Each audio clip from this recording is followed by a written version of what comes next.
Well,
What it do, y'all? hello.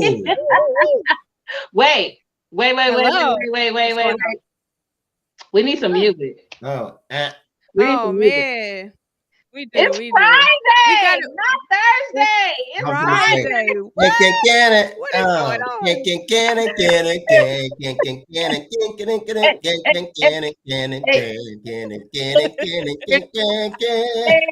Hey. What's Okay. up, I love it. y'all? I love it. How y'all doing? Oh, wait a Hi. minute. I need to turn on my light. Hold on. Can y'all see me? Okay, y'all can Yes. see me now. You are flawless as usual. As usual.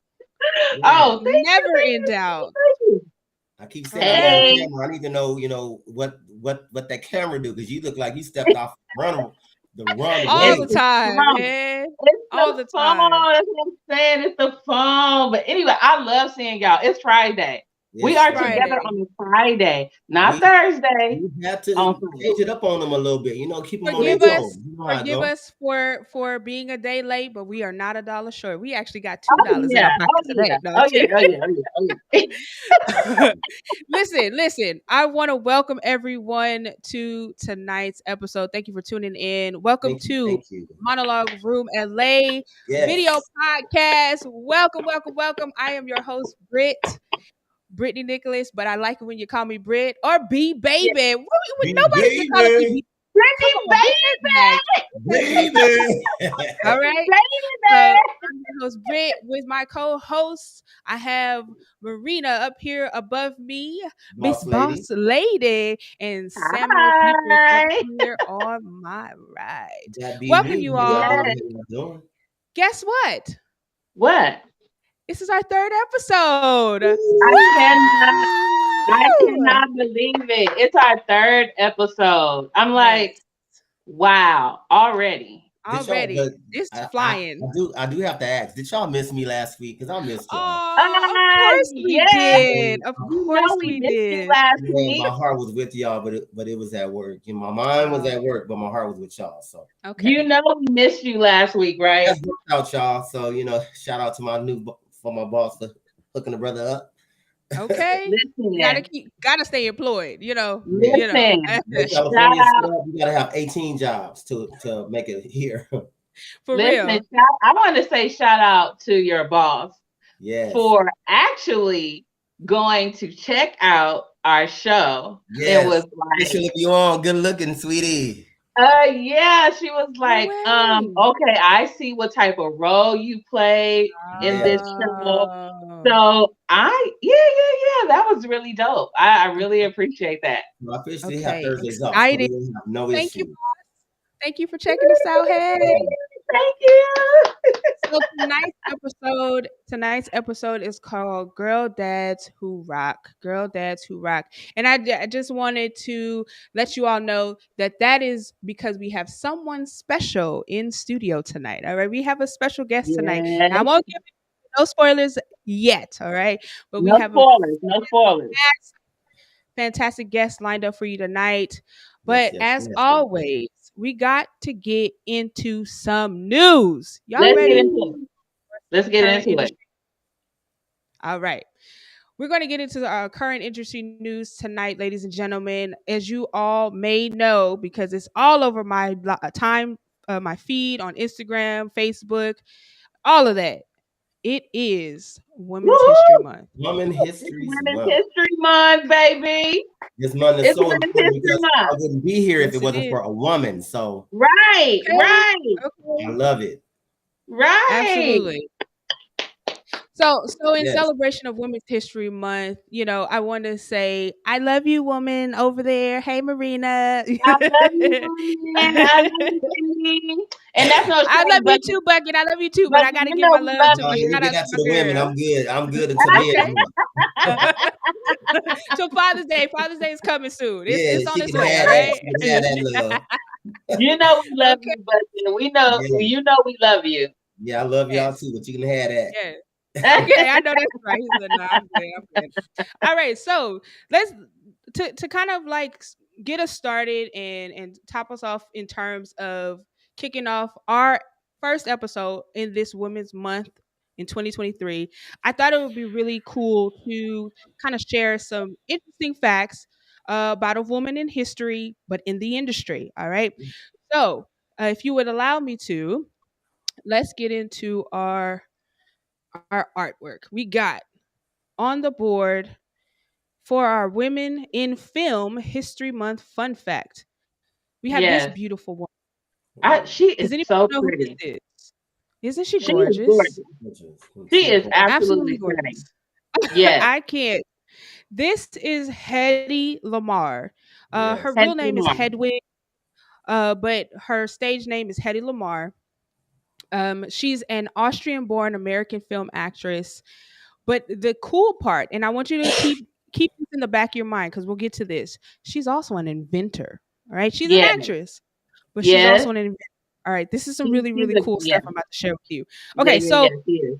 Hedy was a star during the golden age of the film industry. This is between 1927 and 1969. And one of the things she's best known for, or well known for, is her role in Cecil D. DeMille's masterpiece. This is a masterpiece, in my opinion, as well. Okay, Cecil, I know you think all your work is a masterpiece, but this one in particular, because I watched this as a child, Samson and Delilah. This film is fantastic. It's I've never seen biblical. this. I mean, I apologize for those who are not interested in classic movies or the black and white film. There's a level of intrigue, but also you have to be Yes, that interested you in have it to because have. it's old Hollywood. It's old Hollywood, and Yeah, it's we old ain't Hollywood. really seen in old Hollywood. So you got to be willing to sit through some stuff. I'm gonna No, just be but straight up. I am a fan of black and whites. I am a fan of so I will check it out, but I've never seen it. Yes. Samson and Delilah. Oh yeah, it's really good. It's up there with like what's another really classic biblical film? What's the one? I can't think of the name, and I know this is a classic. But he says, "I'm Jesus. Spartacus." Well, Spartacus, duh. I believe that's the Spartacus? name of it. But it's Yeah. up there with that classic film. All right. Okay, So I'll check it out. so Let's as check I it out told you too. to keep in mind, that Hedy is an inventor, right? So Yes. here it gets super, super cool. Hedy acted from the late 1930s to the 40s, but she was also an inventor and helped develop a technology called frequency hopping, which is the basis for Wi-Fi and For Wi-Fi. Bluetooth. So what we're Yes. using right now to be on screen with y'all is what this lady created. I think that's freaking fantastic. That's crazy. Shout out to Hedy. Okay, Hedy. That is so dope, right? So Shout out to Hedy. Shout out to Hedy. So here's a little information on Yeah. what she like, what was the basis for her creating this technology. So during the World War II, Lamar and another inventor, a male inventor, saw that spy planes were interfering with the American troops, and it was disrupting bomb drops.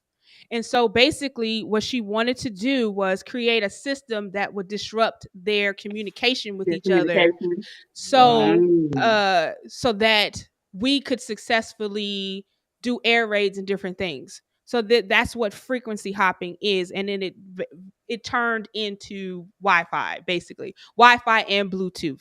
The technology is based for Wi-Fi and Bluetooth is based on this frequency hopping technology. And Wow.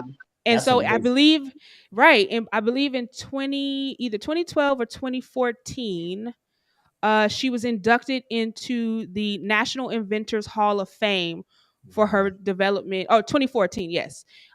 She was inducted into the National Inventors Hall of Fame for this technology. And and it also assists with GPS. So it's Oh, GPS, really? Bluetooth, and Wi-Fi. That is dope.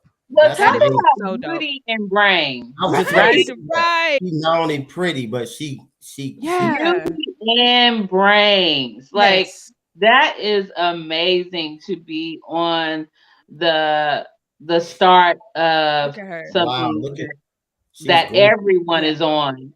You can't Yeah. do anything without Wi-Fi. So Nothing. to be at the Nothing. tipping point Yeah. of, creating this whole Wi-Fi system is an amazing achievement for a woman. I mean, And I saw the honestly date, speaking, and it is. It's I great. looked at the date. The date said 1942. But just think, somebody back then think that it wasn't gonna be that big. Oh, Right. it's not gonna do anything. Correct. Now that's Right. all we live off is Wi-Fi and Bluetooth and everything else that goes That's with all It's, we live I off of. mean, the way we act when our phone goes from 4 bars or 5 bars to Yes. 0 or Right. 2, like, Right. it's a huge deal. So yes, I mean, groundbreaking and prolific in terms Groundbreaking. of how much it's needed in today's society. So And you know Correct. what? I had to appreciate talk this. about her. I really appreciate this because I didn't. This is my first time even seeing her, even hearing of her. Oh, So really? I thank you for Oh, a piece of this history that I didn't even know existed. So I appreciate it. absolutely. Well, thank you for that. I Yeah. appreciate that. Fantastic. And there's Well, somebody out there thinking and saying the same thing, like, "Oh, I didn't know okay. this." Yeah. Right. Well, I hope Exactly. Yeah. so. Yay. Well, that's a little Exactly. piece of my women in film history fun fact. I That's love Shout it. out to I Hetty absolutely love it. Lamar. Thank you for Hetty. your contribution in the film industry and in the technology world. And in Thank you. technology. All That is right. amazing. So Yes, I love that. let's keep it moving, y'all. Let's get into our next woman we're going to be talking about tonight, because we gotta focus on women Yes. tonight. Yes. On tonight. This beautiful woman, y'all know who this is. This Yes. is our lady, Kiki. our friend Kiki Kiki. Palmer. She's Kiki everybody's Palmer. auntie, in my opinion. She is my sister. Like, she's my age, right? Yeah, She's younger I than me, won't give her auntie status yet. but Is she she auntie. She's not Is she auntie status. I'll give her Not yet. cousin status. She's 1 year. I think she's 1 cousin year status. shy of auntie. Yes, she's cousin. She's cousin. Yes. She's cousin. She's Mhm. cousin. She's not auntie yet. But yes, She's not look at auntie her. yet. She is. I love it. But Wait, before we get Yeah. into it, if anybody run across this live, go ahead and make Kiki Palmer. Let her do the biopic of Angela Bassett. I said it here first, and that's it. Okay, moving I on. agree. Okay. Yes. I Yes. agree. You know, Miss Bassett's gonna have reign over that. So, Miss Angela, Right. please. Angela, you might as well let the girl Miss have Bassett, it. go ahead. You already did the interview with her. You know what she could do. Right. She got you down pat. She She got you her down. down pat. Yes. Yes. Okay, so let's get into this beautiful woman, Kiki Palmer, as we know her, but Lauren Kiana Palmer. She I is did one not of my know. favorite. You didn't know that? Oh I did yeah. not know her name was Lauren. I did Oh, not know. it's funny because she doesn't look like a Lauren until you I see, like assumed her you name see was it. Kiana. I did. Never even paid Ah, attention. That's her middle name. that's her Kiana middle is her name. middle name. Yeah, I Yes. just think her first name was Kiana Palmer. She just said Kiki. I didn't know it was Lauren. Yeah, Oh, okay. yeah, Yeah, her first name is Lauren. So she is my favorite woman of many hats. She stays with a job, and that's I love that about her. She is a she stayed born with John. hustler. Yes, She is a born go-getter, but this woman is now stepping into a whole new arena. This is she is an iconic actress in terms of we grew up on Kiki Palmer. yeah, She's turned herself into a businesswoman, a household name in many respects. She's now a leading lady with films like Alice and Nope. And I have so much respect for her, but she's gone from this, iconic figure in the film and television world to a mom. Can we believe yeah. See, that's okay. You know that what I love we're right now? watching? She's all You know what stomach. I Yeah. love? I love that the industry. I love that the industry is allowing women to still be in the face of people while being Yes. pregnant. I think it is Yes. amazing that they are embracing womanhood because for a Yes. long time women would have to sit out when they were pregnant, but now you see it Right. everywhere. You see commentators, you see actors, you see singers, and they Mhm. are still working while being with child or being pregnant. And Yes. I just Yes. absolutely love that. So kudos Yeah. to the industry for allowing that to take place. Absolutely. Amen. Absolutely. And Yeah. I would also say kudos to these women for because being expecting is a very, I would say, private, Yeah, it sacred, is. It very is. exclusive thing that I know a lot of people probably wouldn't want to be exposing themselves to Yeah. outsiders like that. And I Yeah. think it's a great thing that she's comfortable enough to let us in this way. Yeah.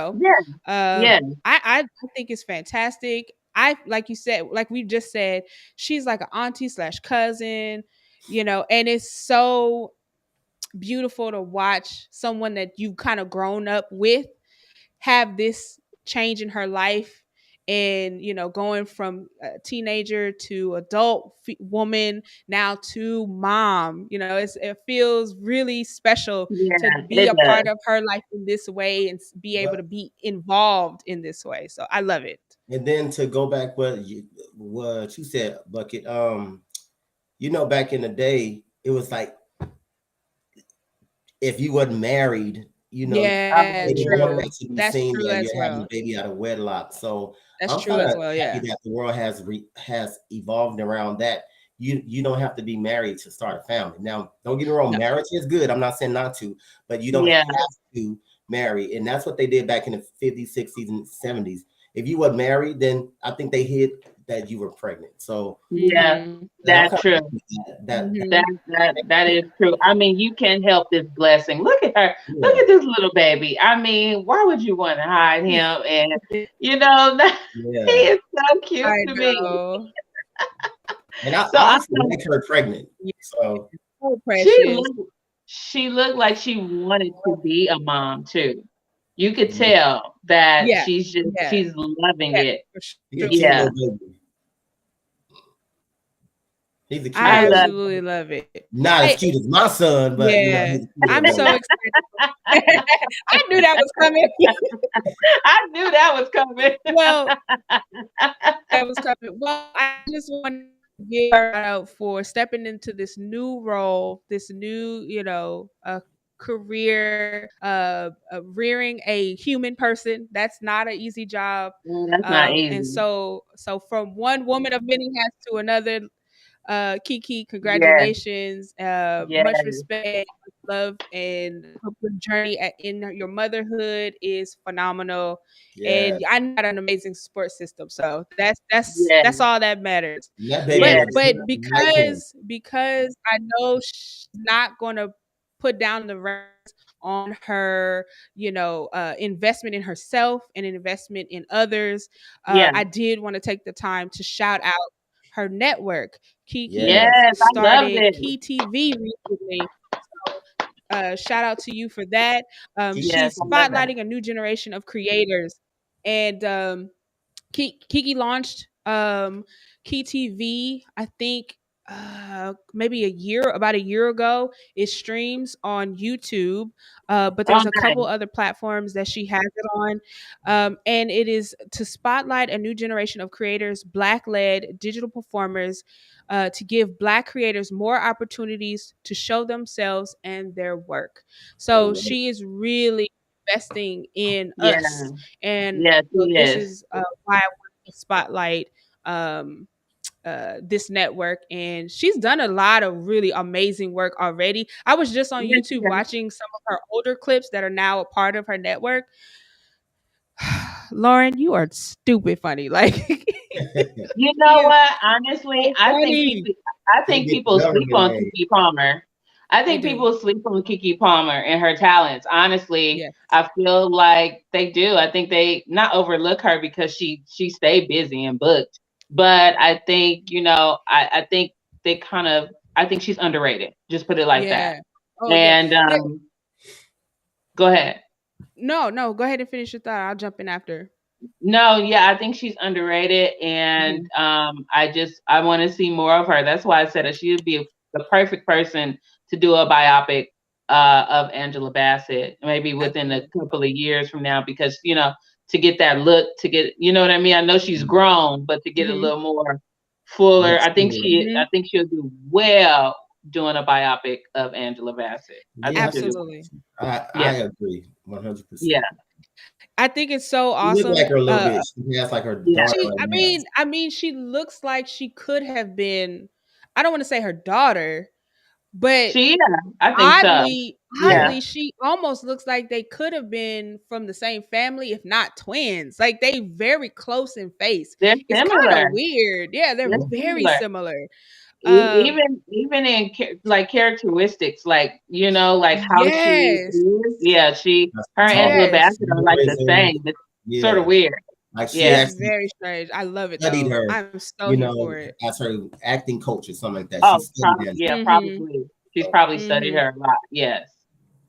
You could definitely tell a lot of Angela's body of work is inspired by Kiki has been inspired by. Although she was, a Disney comedic actress for a large portion of her career. Yeah, because even as True Jackson, being funny. I never known her or paid attention to her serious side. I always paid attention to her funny and joking and crazy side. Yeah, but even as True Jackson VP, you can tell when she was at a teenage level, there was like little hints of it there. You can really tell. But I think now that she's got the full reins of who she wants to be, we're gonna see a lot more. We're gonna definitely see a lot more. I think definitely. So. I do. Absolutely. So really quickly before we jump off of this topic, I wanted to go ahead and let Kiki tell us about Key TV for herself. Amen. I keep saying amen.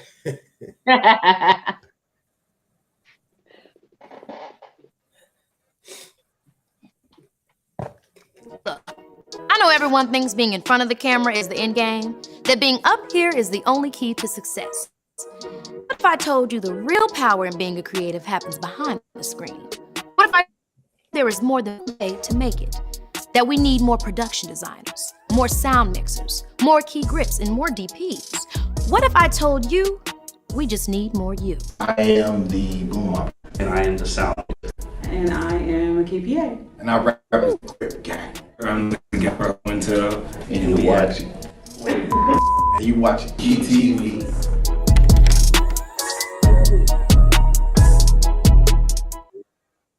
absolutely love it. I love that. That's so phenomenal. I just once again, let's give a shout out. I love it. And I think I've been saying yes. I don't know if I've been saying biopic or biopic or biopic, but it's biopic, okay? Yeah. Yes. We got it. It's all good. No matter how you say it, it's all good. You know what I mean. We want it, and you know what I mean, because we gonna make it. They knew what you meant. Yeah. You know what I mean. Yeah. For sure. All right, keeping going with our industry news. Let's go ahead. We kind of let this one slip through our fingers. But we're back we're back in the groove. We got the 29th annual Screen Actors Guild Awards just passed last weekend. It happened at the same time as the NAACP Awards, so we had the same weekend. So we had a whole lot going on, as I mentioned last episode. So let me just give you a little background on the Screen Actor Guild Award, because I wasn't aware. I wasn't familiar. I knew it happened, but I didn't know much about it.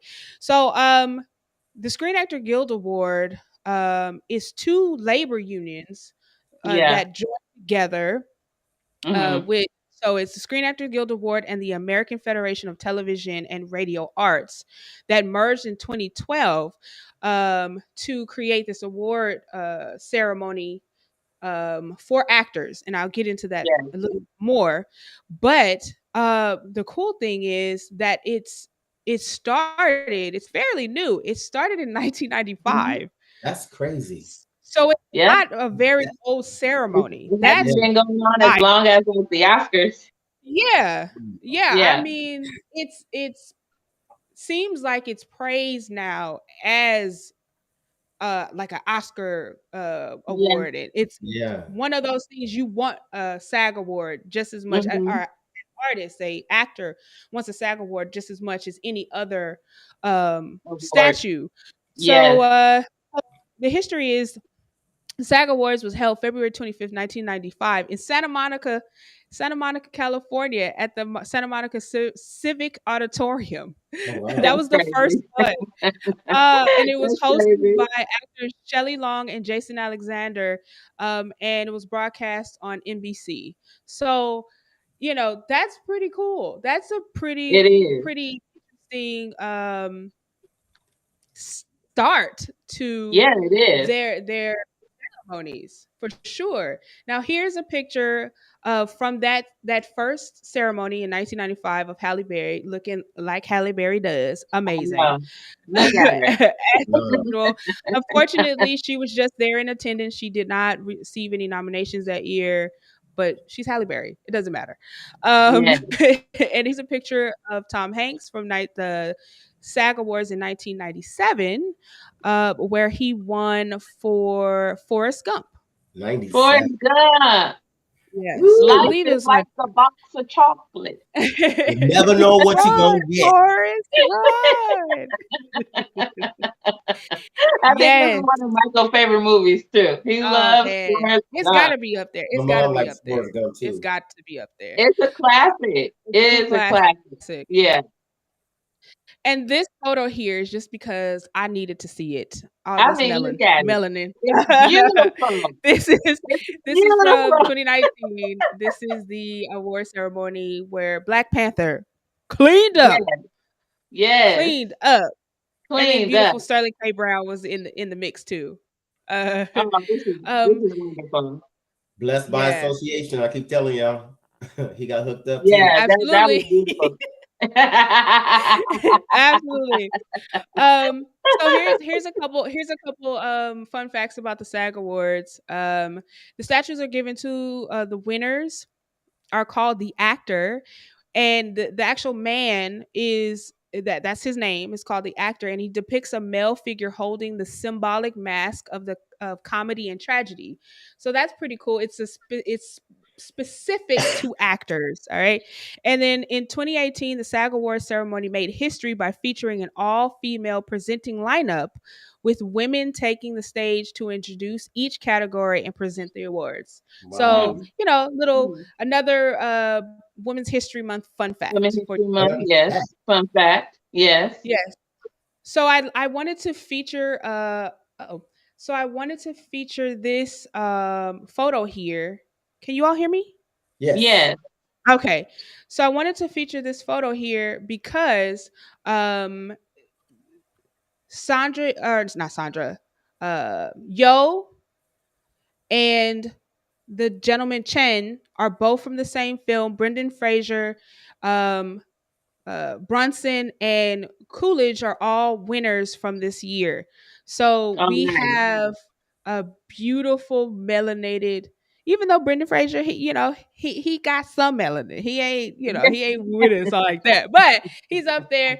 We had a really awesome grouping of folks to win this year for some really fantastic films. So Everything Everywhere All at Once, The Whale, Abbott Elementary, and I don't know, which is my fault. I should have looked it up, but Jennifer Coolidge won, but I'm not sure for what. And I will definitely look into finding out what. Now, I want to say this gentleman right here next to the second gentleman from the left. Now, this is the young man, if I'm not mistaken, that was the young man in The Goonies. Yes. And Indiana Jones, correct? That is correct. He is the young little boy. If you remember him, he was in The Goonies. I haven't seen him in years. This is like what, 25 years? Mm-hmm. That's correct. I believe he hadn't been, if I'm not mistaken, he had not been in anything in like 10 plus years. Now the cool thing is he worked behind the scenes. He is a stunt coordinator professionally.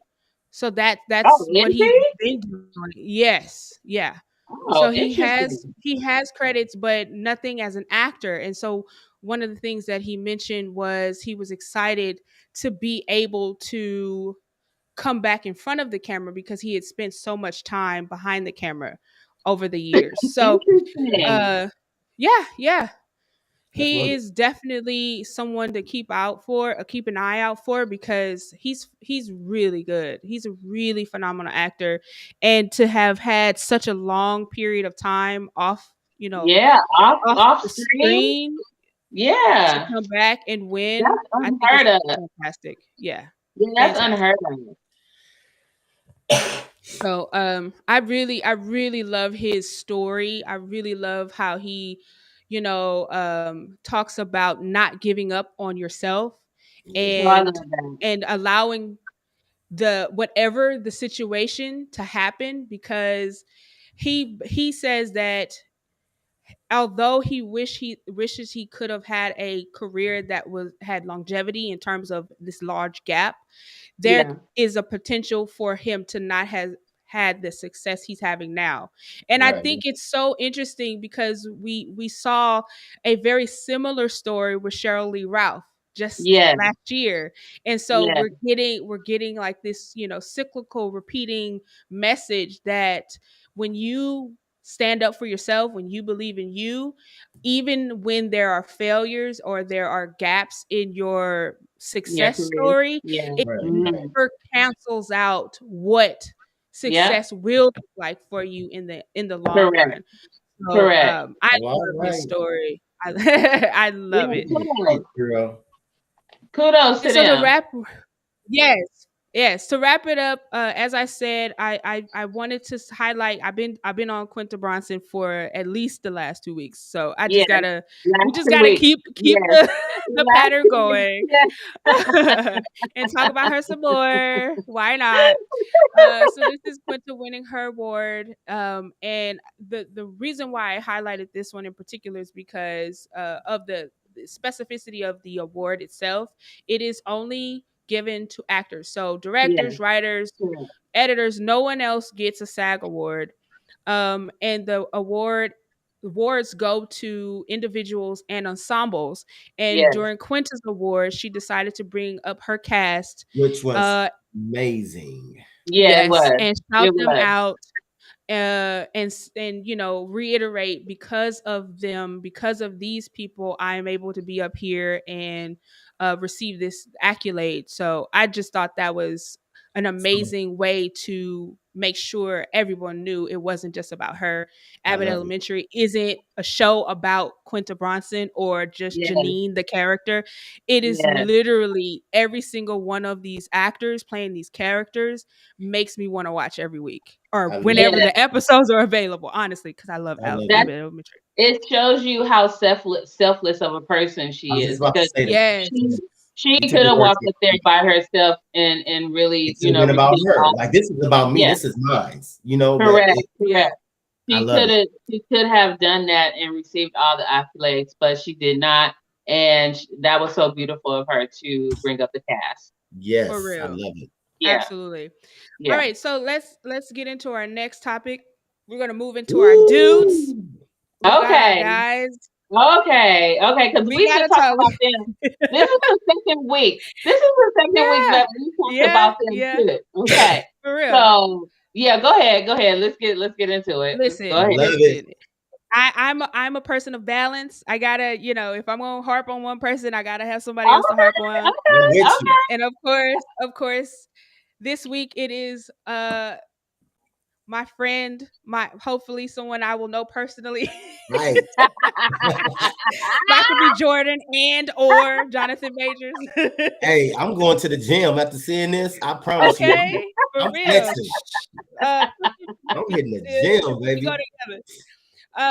So I wanted to bring up Creed 3 once again because there is some breaking news in terms of some stuff that's going on behind the scenes with the film itself, and some actors who we will or will not see in this third iteration of the Creed franchise. But I did want to make point to because I asked this question last episode and I wasn't able to get access to the information. But the budget for this film, you all, was $75 million. $75 million. Okay, that's a lot of money. That's a lot of money to make the film. World and why? Okay, well, we already know they. I was about to say, what was the reason for $75 million? That's. Well, as you might remember, we talked about the cameras. Yeah, I know that how they were filming.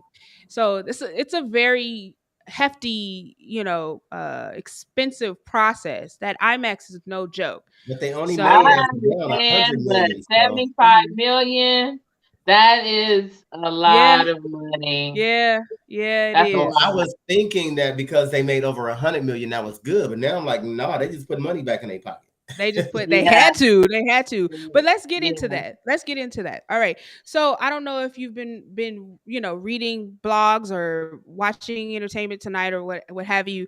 But this gentleman, Sylvester Stallone, the originator of the boxing legend in film, right? Yes. Has had his name being thrown around over social media and in some media posts in terms of why he's not seeing Creed 3. And I was like, oh, he's a hater. And that's my opinion. But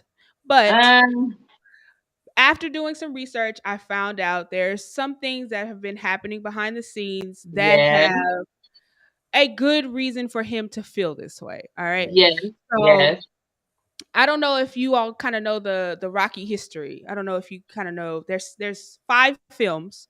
Yes. Rocky, of course, is the birth of the Rocky franchise, and that was in 1977. Is that correct? Yeah. I think it's 1976. 1976. Yeah. That's correct. Yeah. Rocky won Best Picture in 1977, which is cool. But here's what's going on with Stallone. So after this massive success, somehow he was convinced to sell the rights to Rocky. Can y'all believe that? So he sold the rights to Rocky. Yes. Okay. Yeah. All right. So he sold the rights to one of the producers of Rocky, the original film. Winkler is the gentleman's name. And ever since he's taken over control of the Rocky franchise, the Rocky name, everything that's happened, including the spinoff of the Creed franchise, has been driven by Winkler, and Stallone has had no input and has had no, gotten anything from it. I wonder how much he sold it for. Like, what was the right? I would love to know. I am baffled. I had no millions and millions of dollars. Well, I know that in the article that I have read, it was that it sounded like they were in a battle over the rights to Rocky. Which is weird, because why would you be in a battle over something you sold? But I guess he was young, and maybe he just I don't know why he sold. I really don't know why he sold, but he did, and this is where we are. But because your girl is still messy. I did a little deep diving. I did a little more deep diving, and I found out something else. All right. So there's more to this story, y'all. Y'all ready for this? Yeah. Okay, I'm listening. Okay. I think I know where you're going, but go ahead. Okay. So Stallone is mad at Winkler, the producer, one of the producers in the Rocky franchise. But did you all know that which is the move to the further to the left? Yeah. Mm-hmm. Yes. This gentleman, he is standing to you all's right, or you all's left, to the right of this gentleman, which is Muhammad Ali in the center. This gentleman is a boxer who fought Muhammad Ali. This was a like a pay-per-view event at the time. All right. Okay. Yeah. Sylvester Stallone was sitting at home watching this fight between Muhammad Ali and this gentleman name is Chuck Wepner. And after that, for 3 days, wrote the script of Rocky. So you're telling me Sylvester Stallone was watching this fight. Yeah. And in 3 days, he rose again. And in 3 days, he wrote the script. He wrote the script. Yeah. So look, Wepner was a well-known boxer. The fight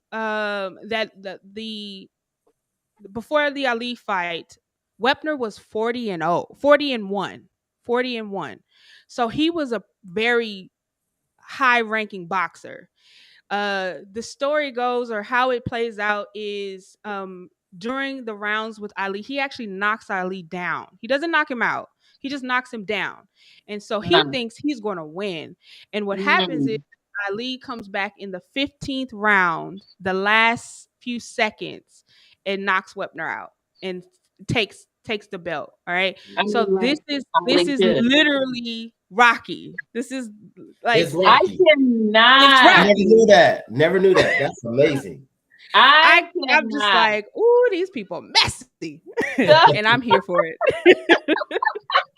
So Rocky basically wrote this based on the Wepner and Muhammad Ali. Wow. Muhammad Ali fight. Yeah. Look at it now.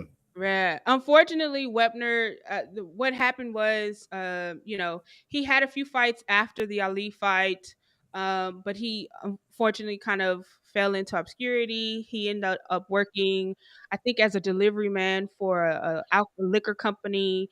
Really? Crazy enough, he ended up going to jail. That's crazy. And I believe maybe after he got out, or sometime after he got released, he realized the success of this film, and it was being based on, partially his story. Yeah. He decided to take Stallone to court. He sued. Now I don't really know what happened with it. I think there might have been like a payout, not an under the table thing, but a settlement. Yeah. at some point. I did read that he has a story coming out about himself. Wepner has a story that he's in production for. But yeah, I mean, that is interesting. This is a whole lot of stuff going on. So I think Stallone, in his kind of like talking about I'm not ever going to see this film, is so dramatic. So he doesn't want to see Creed 3, but it has nothing to do with Michael. It has nothing to do with Michael at all. He said he respects Michael B. Jordan. He likes Michael B. Jordan. So it wasn't about Jordan. Yeah. Behind the scenes. It's about Winkler, the producer. But it's the media being messy. It's him being messy too. I ain't gonna leave him out because he ain't even had to say nothing. That's just my opinion. But I mean, when I first started hearing like, you know, the talk about Rocky and Michael B. Jordan like at odds or whatever, but it seems like it has nothing to do with Michael B. Jordan. It has everything to do with Winkler. But I heard that Rocky, Sylvester Stallone stated that Stallone stated that there were differences in the directing part of the directing of the main character going so dark. He said he wouldn't have had the main character go as dark as they did in Creed 3. So he did say something about like he had an idea of where Adonis could have gone, and he's disappointed. I think I read he was disappointed at where they're taking him now. Because there was other things he would have chosen to do with the character Adonis Creed instead. But you don't know. He likes for his main characters to get beat up and then come back. Right. But we've done that 5 times already, man. Yes, we want to see something different. We've seen that over and over and over again. We want to see something different. We want to see something different. I get it. I haven't seen Creed 3. Hopefully we'll probably go see it this weekend. I don't know, but I do plan on going to support Creed 3. I mean, we have to, right? All right. Hey, after a $75 million budget, they need all. They need it. Well, let's. I'm gonna jump. I was gonna talk a little bit about Michael getting his star on the Walk of Fame, but we can touch on that another time. But I do wanna mention one other thing before we get off of Creed. And I'll answer not Bucket's question, but his statement. So, I'll reiterate. Rocky won in 1977. Their box office worldwide was $225 million. All right. Worldwide. But here's the thing. And what year 3, again? This is 77. That's a lot of money. That's a lot. Creed 3, as of this last weekend, is banked $117 million. That's worldwide, but that's just here in the States. Yeah, that's only here in the States. Yeah. Well, worldwide in terms of where it's been released, which is the United States. It hasn't been released yet. I think in China, and I think one other country. I'm not sure of all of the different countries. There's some bans. Some places have bans on certain movies for like a period of time before they're released after the initial opening. So, but China is a huge market that we haven't got the numbers for yet. So he's going to surpass it. Yeah. He's going to surpass those numbers. He's already at half. But just think, 200 million in 1977 was double. True. I'm not even gonna lie to you. True. The money was worth way more then than it do now. Yeah, than it is now. That's big. Absolutely. That's big. That's big. So kudos to Creed. So we're gonna speed past this. Yes, kudos to Creed. Y'all do your thing. I love a good boxing film. In a past life, you don't know this about me, but I was thinking about boxing. I took boxing in college, and I thought maybe I could whoop on somebody. I ain't big for nothing. Okay, like I was out here swinging these tree barks for arms. Nice. But before we get off of Creed in particular, I did want to speak to. Okay, can I just say one something thing? I think is really important. Yes. Go ahead. Okay, so in 1977, 200 million was worth $9,873,597.36. Wow. What? Yep. Wow. 200 million in 1977 was worth 9.8 million. That's crazy. Am I saying that right? No, I think I'm not saying that right. Are you saying billion would be worth that much now? Wait, hold on. Let's say 200 million. 1977 was worth 900. Oh, okay. Yeah, 900 million. Yeah, because I believe it. That's how much it would be worth today. 900 million. Correct. Okay. Man, that's a lot of money, bro. Anyway, so just want to speed past this really quickly.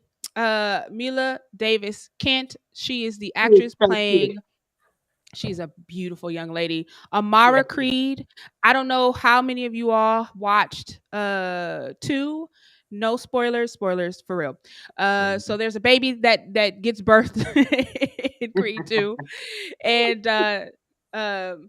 she is the baby. 6 years later, she is a product of hearing loss. Basically, she's hearing impaired. Okay. And Michael B. Jordan cast a hearing impaired actress to play this character, wonderful. Which I love, and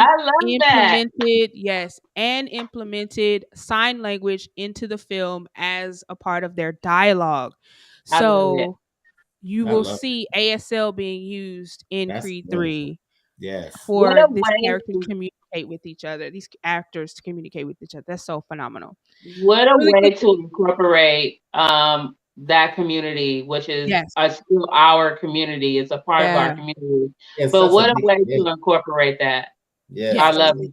For real. I had my uncle passed away not too long ago, but he was hearing impaired, and so growing up with a hearing impaired uncle, he would always sign to us and teach us sign language, and then my mom had to learn sign language at an earlier age to communicate with her brother. So I know about the community, and I'm just happy to see that he incorporated that. Yeah. No, that's amazing. I love it. Absolutely love it. All right, so really quickly, I want you all to hear from Mila herself about what she thinks about being a part of the film. Well, I feel like people will watch this film, especially those in the deaf community, and will say, look what this character went through.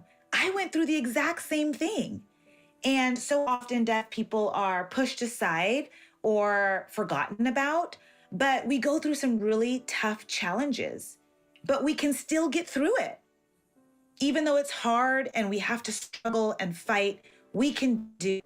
And I think other people will notice that and say, deaf people are really our equals. They go through the same things we do. Isn't she absolutely precious? She's so cute. Oh my goodness. She like an old lady. I am so excited for her. She's so very, precious. Very, very amazing. That makes the film so much more authentic and so much more, real. So I'm excited to see it. Absolutely. All right. So we are reaching close to the end of our current industry news. To wrap up the main part of this, we are going to be talking about something upcoming that you can look out for. And that is a new show on Amazon called Swarm. I tried to do Swarm. I think that's a little better. Swarm. This is going to be interesting. I hope. Yes, it is. I hope that I am as intrigued as I am watching the clip of it as I will be watching the full show. Now, it's a series, right? It's a series. It's a 7-episode series that is going to be premiering on Amazon Prime March 17th. So one more weekend, y'all, and we get to see this gem right here. This Yes, is I'm this is excited. starring Dominique Fishback, Chloe Bailey, Damson Idris, to name a few. And what I really love about this is we're getting to see another side of Donald Glover. This is Yes. not only written, but it's also directed by him in part with in collaboration with a few other writers and directors. So this is He's going to so be really talented. He's so very talented. fun. I'm excited because Chloe Bailey, come on, Chloe. So we got a lot of her, and this only applies to folks who watched Grownish. I know it's not a show for everybody. I think it was on No. Freeform for a while, or I don't know what network it was on for the most part, but I watched it on Freeform, and it was a cute show. It was cute about didn't watch college it life. either. I wish I would have gotten this several years prior while I was still in college, but not my generation. It wasn't for me. Yeah. But I Yeah, definitely yeah, enjoyed the show. But I'm yeah. very excited to see Chloe kind of in this role. It seems the series is a dramatic comedy, or it's a dramedy. So It's a we'll dramedy. see. Yeah. We'll It's see. a dramedy. We'll see. The tag is a young woman's obsession with a pop star takes a dark turn, and the synopsis is the series tells the story of Dre, a young woman who is obsessed with a fictional pop star whose aesthetic is very similar to Beyonce, which is so interesting. Which We is had this conversation, Marina.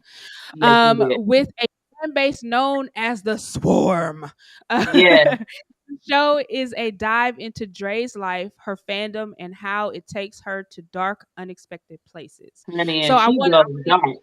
It Man, looks like she goes dark. yes. So just for you all, this is for your viewing pleasure. Let's take a quick peek at the trailer form. Swarm.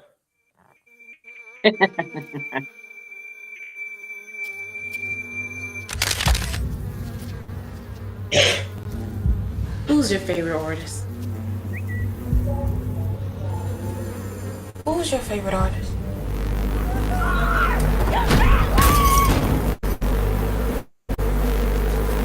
Who is your favorite artist?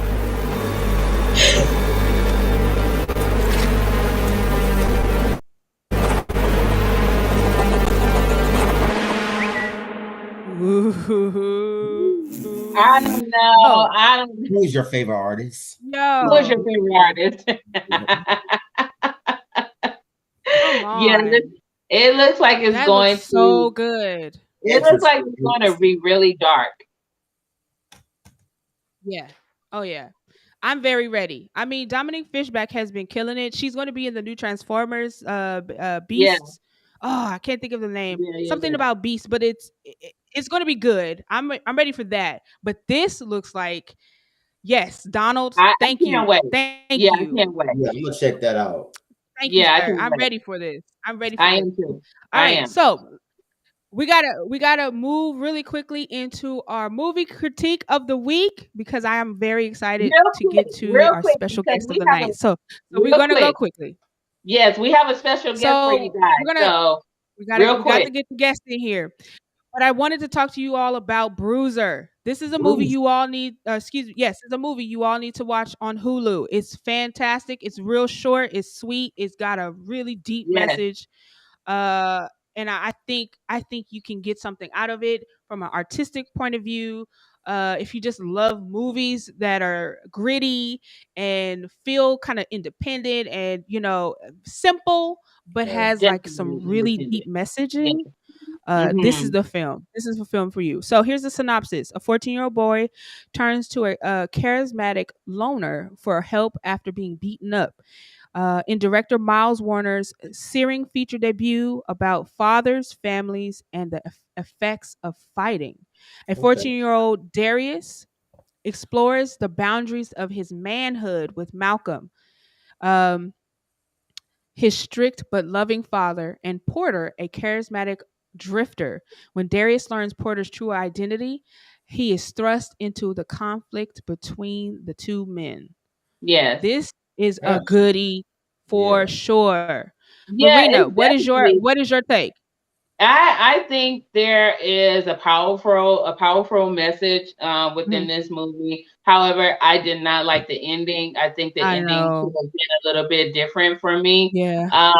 Because it leaves the audience to actually end the movie themselves with their imagination. Or, I mean, to some people, it may be obvious in how it ended. But for some people that are not really movie critiques or maybe artistic in their, viewing, viewership, they may not get it. So I felt like this movie with the message that it had, it should have had a clear cut ending to it instead of doing it in an artistic way. But I really enjoyed it. I understood, the things that wasn't told. I understood because that's my background. I understand it.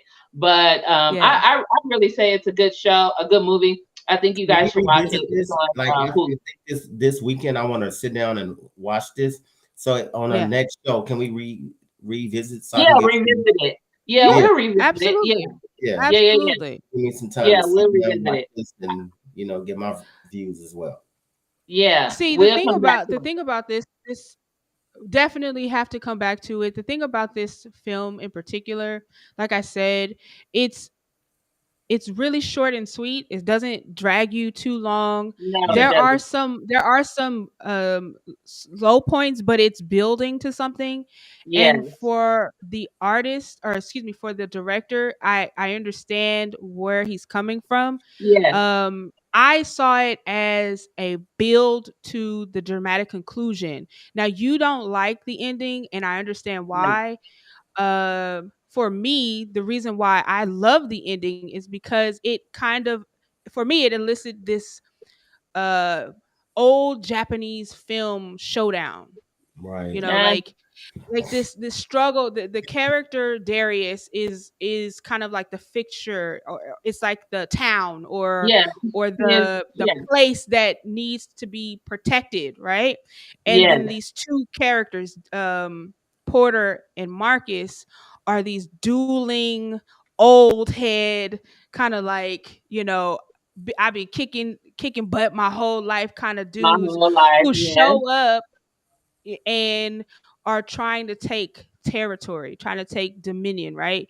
And who is going to win? And from that perspective, the way the film ends is kind of, oh, I get it, I got it. That's how I took it.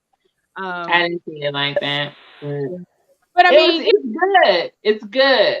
People like me, I'm going to see something in small detail that maybe other folks may not, but that's just me.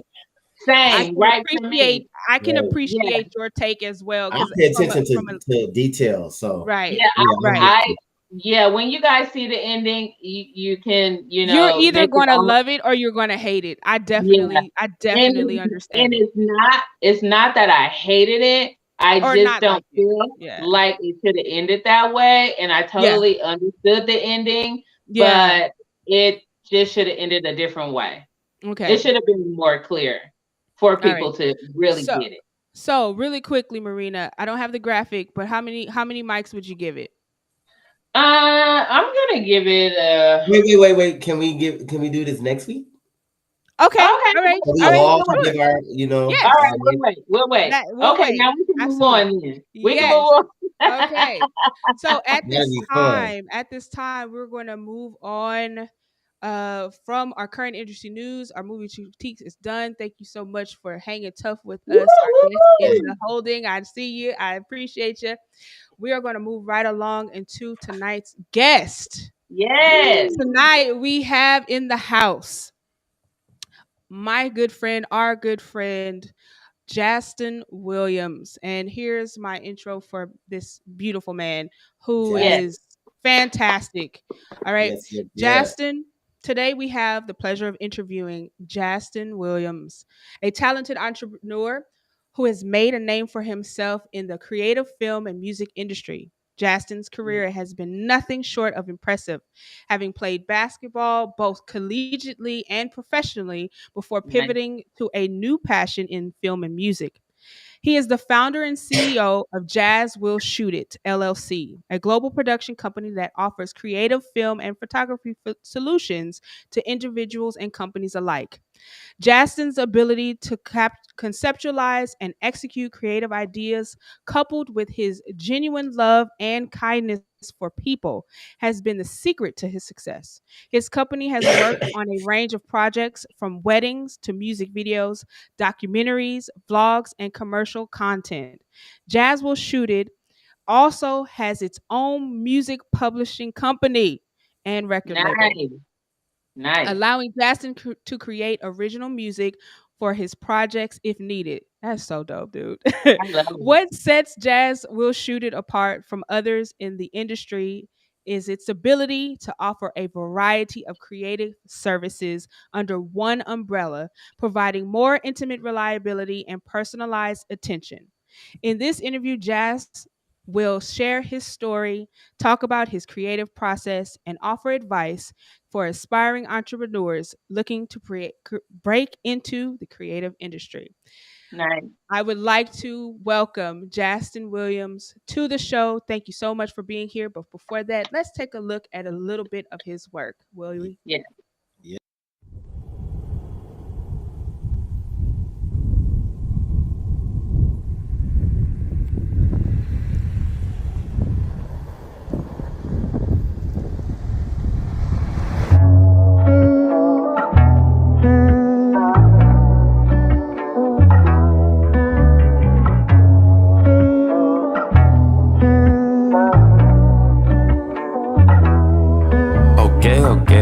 Okay. I'm back in my bag, back to my ways. Got rid of baggage, got me a bag. I got it in ways. God is amazing. I am amazed. I got out the maze. Man, I was lost for a million days, stuck in the days, chipping away. Laziness ain't gon' get you lazy. Part of my swag, my soul was in jail. I pardoned my case and bought me a case. Said it tequila, I should've bought 3 of them just in case. That's how I feel, like touching base. People change up like Sosa face. Thinking you was real, but you was so fake. I manifest things that'll go on my plate, so I gotta focus on my cream brulee. Bitch, pardon my French.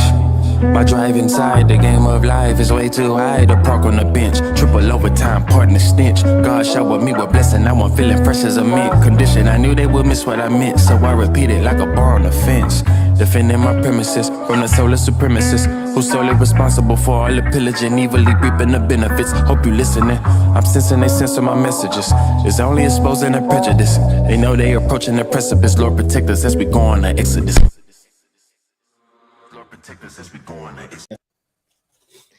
Welcome. Woo! Yo. Fire, man. I love that. I love that. That's cold. Brittany sent me that. Man. Oh, if you're talking, Brittany sent me that a while ago, I guess when you first shot it, and I was like, whoa. Like at first I thought you were someone that I listened to named Gold Link. And then I was like, wait, is this Gold? Do you know Gold Link? I was like, is this Gold Link? And then she was like, no, this is Jazz. I'm like, yo, he's dope. I was like, yeah, he's dope. Fire. I'm over here grooving to it. Yeah, I really enjoyed it. So you filmed that?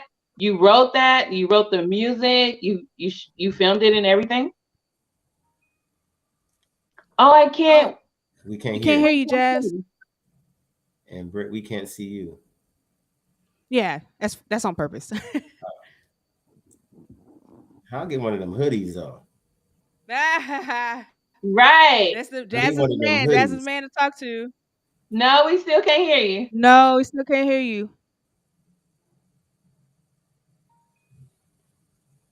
Almost. Nope. See, this is the part where we can't control and we don't know because technology has its way, right? So while we're figuring it out, while he's trying to get his sound up, Brittany, where'd you go? We can't see you. Oh, I'm here. Don't worry about me. I'm off camera for a second. I had a little thing I needed to fix too. So okay, got you. Yeah, but I'm here. I didn't go nowhere. Okay. All right. No, but I really love the whole shot of that video. I love it in black and white. I love the the music. I love the rhymes. I loved everything about it. Yeah. Now he does everything. He also has a podcast. Wow. Yes. Yes. Like he does. We had a podcast, a fellow podcast in the house. So I know you're judging us. Please don't judge us too harshly. We're baby podcasters. Don't you? You know what? You call us after this. Don't judge us. You. Just treat us nicely. That's all we could ask. Just be nice. Yes. We're just nice. Babies compared to you. We're just babies compared to you. Yeah. We're just starting out. No. You might want to go out and come back in. Yeah. Try that. So Brittany, while we wait for Jazz to come back in, I just love that he wear many hats. Like it seems like everybody that we're running into, we're wearing multiple hats. Yeah, it's a must that we wear multiple hats, right? And I really respect, especially people in the industry. I love that they wear many hats, and also not only that, but in real life per se, having families, because he's a girl dad, right? He has two. Yeah. So I'm just excited to get to talk to him. Hopefully we can hear him when he comes back in. Are you here? There he is. Can we hear you? There he is. I don't know. No. Before. Oh man. Hey, and this is why we have. What about now? There you go. Yes. All right. We in the business now. My man. There we go. Do a mic check. Check your mic. Mic check. There you go. Good. Y'all good. We good. Perfect. So I was just telling Brittany. I don't know what's going on. No, can we hear you? Good. Okay, good. I really, like I said, I really love that video. So you wrote the music, you wrote the lyrics, you did the music, you shot it too, you filmed it too. Yes, the song. Of course, wrote the lyrics. There's an actual script for that, and then I had friends that I've worked with from them videos, so now we developed TV and film together. Now up and be co-directors and cinematographers, narrators. Yeah, it was a tight skeleton, and we drove out. We drove Palmdale. Oh, Palmdale. That's Palmdale. Look, Jazz. You know I'm calling you, dude, because I told you. I said no. He got out there before me because I got a script that I've been like holding on to, like the kids at the park. Like, that script. Palmdale's my place, man. I'm ready. Put me in, coach. We're gonna be 2 people out of 100,000 that film in Palm. Who's like, yay, Palmdale? Did you have to get permission from Palmdale to shoot out there, or was it just something you did? I'm gonna be honest with that. We just pulled up. It was I have a pilot that I executive produced, and because that production get permits for that. We definitely got it. Okay, because we pulled up. That's a lot of people. A lot of people maybe in the industry or not in the industry or maybe just getting started. They don't know. But I guess since we're here talking about location scouting, so how did you find Palmdale, or did you know about that area, or was it somebody told you about it, or what?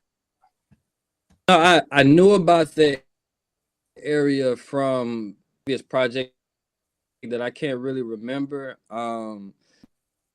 Did some location scouting, because I knew that Palmdale was a great place. Palmdale is big. There's a lot of open land there. Right. Yeah.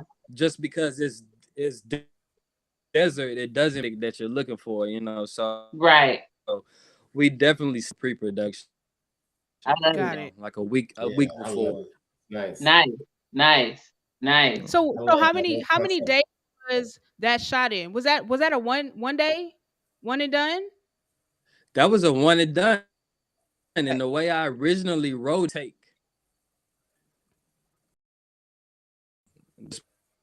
supposed to be one take, one shot. All when we got there, we had some difficulties with weather, so we had to, you know, pivot. But okay, 3 hours total. Really? Nice. 3 hours? Yeah. Wow. Now, Yeah. look, this is and that was go ahead. For what I envisioned. Okay. You know, but the wind crazy. Okay. Yeah. I mean, it is the desert, so. And I'll say that Jazz is one of those DPs, directors who get in, get out. You usually have something in mind and you don't play. Like, it's like, why we gonna be here a long time? Do what I ask. No, I like that. Get to the point. We ain't got time I totally get. I understand. I agree. You had to wait. You had to wait. But the thing about it is, I'm gonna ask a nerdy question, and you don't have to tell me. But who flew the drone? Who flew the drone? Just flew the drone. Really? Wow. Yeah, he flew the drone. Okay. Anytime I need some drone, I'm like, yeah, bro, I need you. Okay. All right. Cool. I have to share something with you off camera, but that's dope. I'm excited. When you shared that, I was so excited, and I couldn't figure out what I wanted to be more excited for the fact that you were shooting your project, for the fact that you had your music in the project, or the fact that you was on camera, because I didn't know you could act, brother. Like, what? Like every part of it. That's fire, though. Yeah. I was telling Brittany, I was like, it seems like all the people that we know or that I am meeting through her and people that I do know that are in the industry, we wear so many different hats, right? Yeah. And so I kudos to you from wearing multiple hats in this industry, because I know, you know what I mean? We got to get it done. And baby. If we can't call on anybody else, we're going to make sure we get it done ourselves. So I want to know, like, 1, how did you get started? And what did you start off as? And how did you, start to build your skills and wear all these multiple hats? You know, it's funny. I'm going to forget to say this. Who's ever watching and who's ever listening, be afraid to do all of the things that you want. The pressure of being pigeonholed in this of sorts. Mm-hmm. No, it's follow it, and that's where your art is. Yeah. Since I was, I would have to say the foundation and music, like, so writing poems, taking a karaoke machine, making beats, it's like band and choir, things of that nature. And then sports took over. Always keeping the pen, always making sound. And then sports was my life, but it grew passion of sorts. Like I tell the feeling that I get when I was gonna move people, I get goosebumps. There's literally no comparison, and that helped me make that decision when I wanted to continue playing professionally or really from. And even the music was the foundation. Funny story, my first 3 or 4 videos were just, and I was like, look, I'm not trying to keep paying for these. How can I work around that?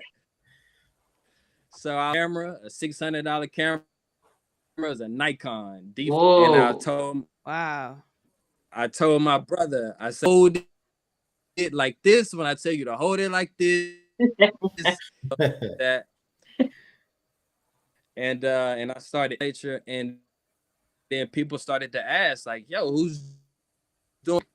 I'm doing it. That was the birth of the business.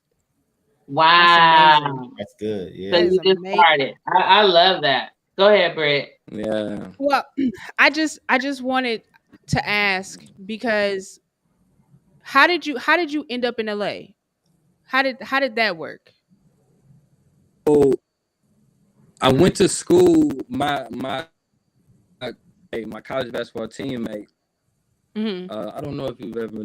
He's from LA, so we started even in music together. Like he produced, I produced, and Reggie there, and we were just goofballs.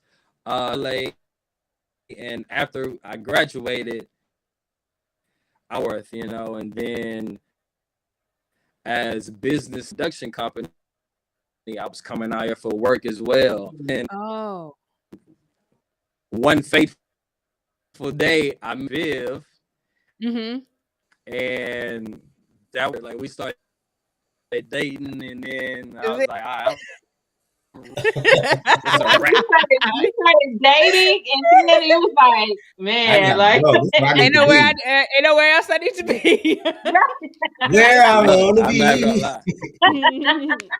Look, the very first time I was like, I know she's the one to tell him, because this is crazy. This is my best friend's sister. She's my wife. Oh, wow! It was your best friend's sister. Yeah. And here we are. Yeah. Congratulations. Yeah. Shout out to that. Shout out to best friends. Shout out to best friends. Man, okay. Wow. Okay, cool. All right, so everyone doesn't know the crew that I talk about often, but Marina hears me talk about them all the time. How did you connect with E, Samo, Shay, I hear them all the time. How did y'all connect? So me, Ernest, and Simo, they were the ones who were shooting. We're both from Houston. Okay. So they were the first directors and production crew for my first 5 music videos to LA. Wow. Before me.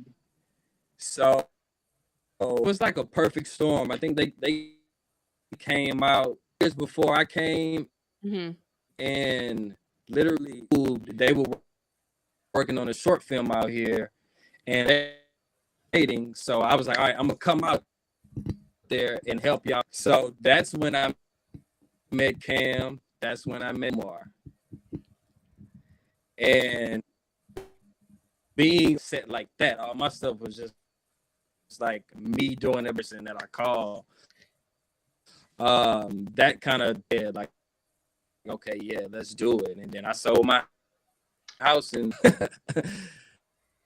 wow. Whoa. That's amazing, dude. That is amazing. Man. That's crazy. Okay, so I can't remember, and it's wild because when I think about you and I think about the crew, not to like smash everybody up together, I can't really remember when we met. But do you have an idea like what the first project we did together was? Was it Glory Days with what's that dude's name? He's still acting and everything, but I can't. You think it was Glory Days? Yeah, and that's when it was Glory Days. Okay. Yeah. So Glory Days is a short film. It was one of my or film that I think Liz was. We shot it. It could have been. It could have been Liz's project too. But Glory Days was a project I think Shay got me on, and I think that was the first time that I saw your face and I met you. And That's where I was. and I'm like, oh, this dude is dope too. Like, what in the world? All of these beautiful black people who are in the industry, where have I been? but it So, made sense because none of y'all were from LA. That it was like, oh well, duh. Wait, are you talking about Shay? Like Shay Yes, Harris? Shay Harris, yeah. Okay, so all of you guys know each other. Yeah. I'm so happy to be in the group, guys. That is crazy. I know she talks about E and Samo, and I know Shay because Shay is one of our resident judges for our live show. So it's just like, whoa, okay, I see the connection, and I love to see us together and working, and I mean us. Yeah, man, that makes a lot. Us. Black folks, I love to 100%. see us working and putting each other on and teaching each other as we go on. So I do love that. I was gonna ask that question, like, Brittany, how do you know? How do you know? God, number one. God, number one. Nothing but God. I don't know where I be. I just be roaming around, and God be like, "Look at that person over there. Go introduce yourself."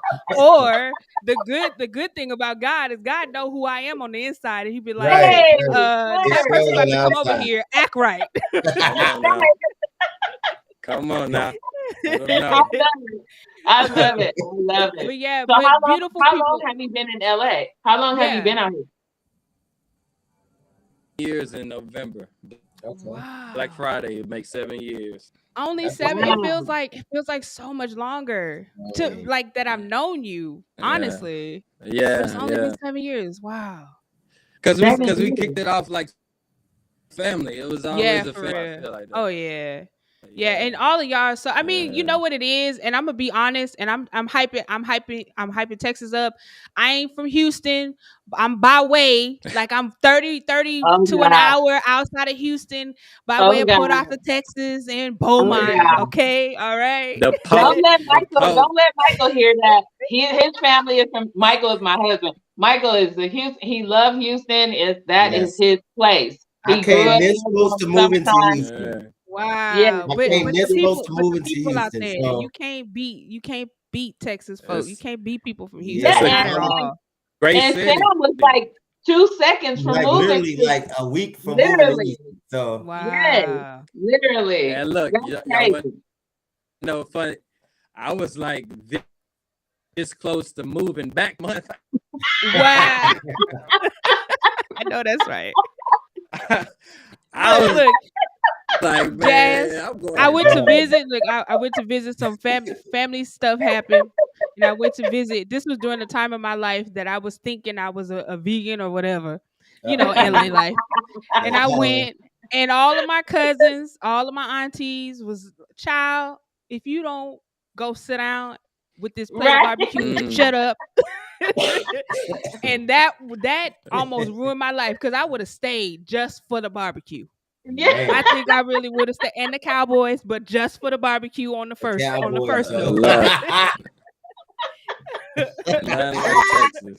Nothing like Texas. I know that the food is totally different from out here. I know the food life is different. I went out there and felt like, well, it kind of reminded me of LA though. A tad. So when I got there, I was like, oh wow, it's like I've been here before, but I hadn't. Right. It has its own city life for sure. Yeah. Cool. Well, let me ask you this. Because you were thinking about moving back, have you considered, or is that like something that you're thinking about in your future? Is there a market? And I asked this to kind of pivot into another question, because our thing is reaching out to people who may not have access, because I have cousins. When I went, I was talking about, oh, I'm a PA, this is what I'm doing, and they looking at me like I'm, talking French, because they don't have any insight into the industry. So do you think now, it's still kind of the same, where it's not a big market for it? I'm gonna say this. It's like there is a huge market. No one there to really commandeer the market. Oh, is the only thing is that one of the reasons why I won't do that. You have to make a decision, the one to change it here. Got it. And if you don't to turn Houston to 180 and say, okay, this is and the new Atlanta, then there really is to do that, because if you go there thinking that it's gonna be anything or Atlanta or anything like that, you're gonna be in it and discouraged because work that you were gonna have to put into to make that city known for this. Because it's not just you. It's not just you saying monopolize the market, because you can't do that. It's about the whole tribe about the whole city. Yes, I get that. City officials and it's like it's a whole thing. Better to do that than. You don't think it's possible? You don't think it's possible? Oh, it's just the legwork that you have to put into right. It. If I made the decision, Houston is home and this is where I'm gonna build, a very clear idea of that's gonna take, like, because for me, everything I do, me being great at it, it's about greatness. So and make a lot of money in just, but the infrastructure will take forward. Oh yeah. And you would have to break through those years to get that momentum going. Got you. That's the only thing. Yeah. Okay. I mean, is Atlanta the second Hollywood or the place to be for film because of Tyler Perry? Good question. Do you think Atlanta is definitely a place to be? We've considered moving there, just because we know what it is in like the immediate future. Like a lot of stuff is happening, gonna just like explode even more. Got you. Yep. And quality of life, especially like we touched on in the beginning. Yeah. But it's can't beat it right now. I know that's right. It's tough to beat. Man. Yeah, it is. Well, speaking to, family, I want to kind of get personal, if you don't mind.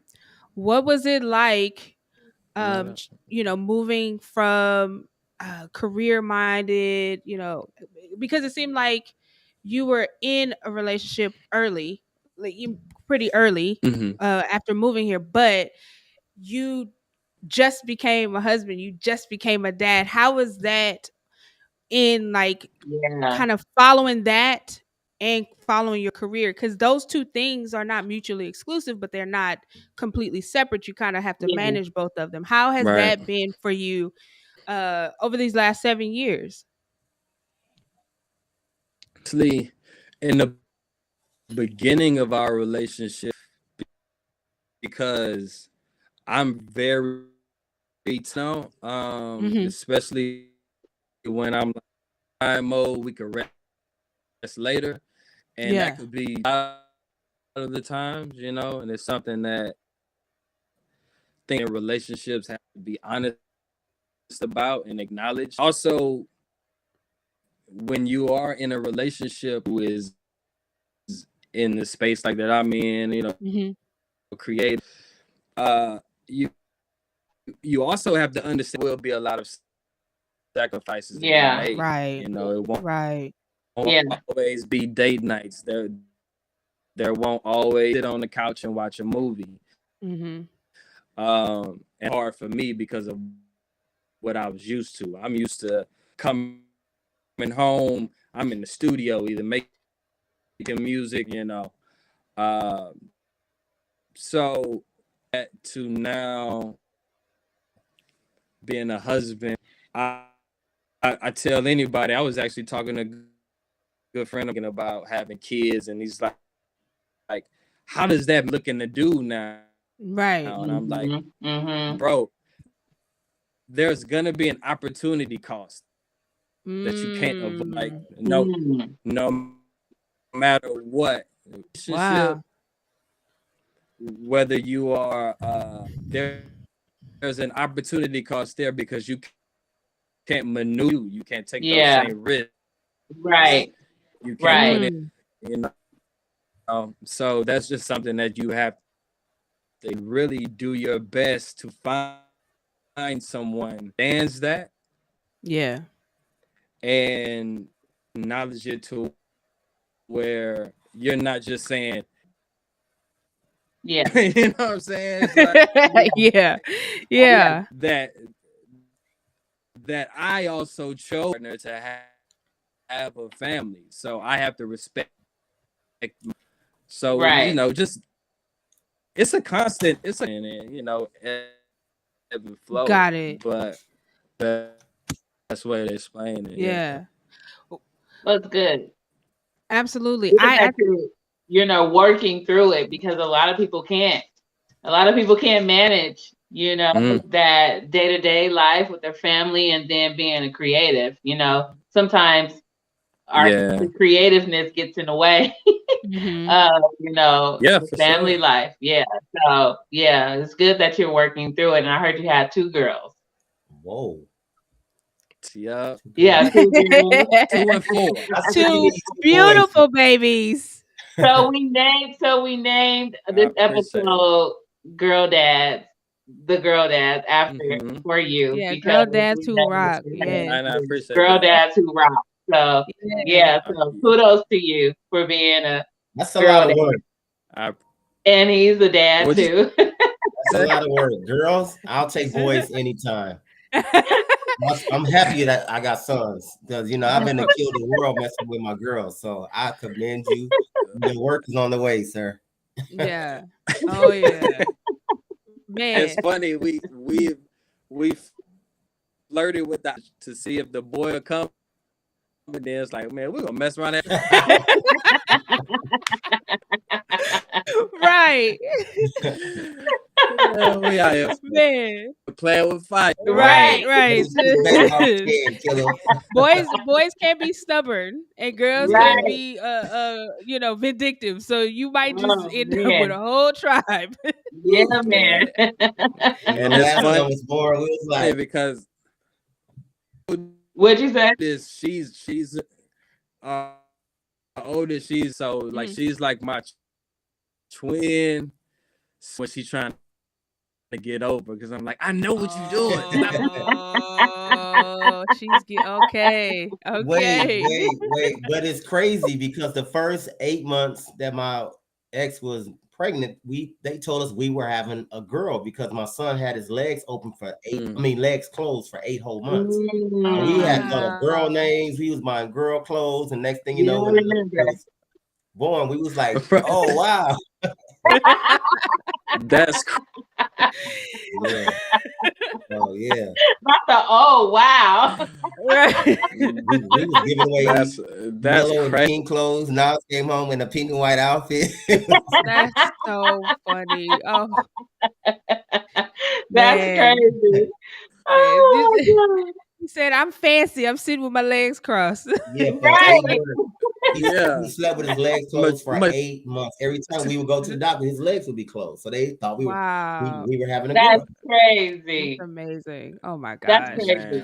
Well, let me ask you this. What is it like being a girl dad, and have you been able to draw any inspiration from your family life from being a dad? How has it changed your artistry, if it has? Yeah. I'm sure it has. And how do you plan, if so, do you plan to utilize that moving forward?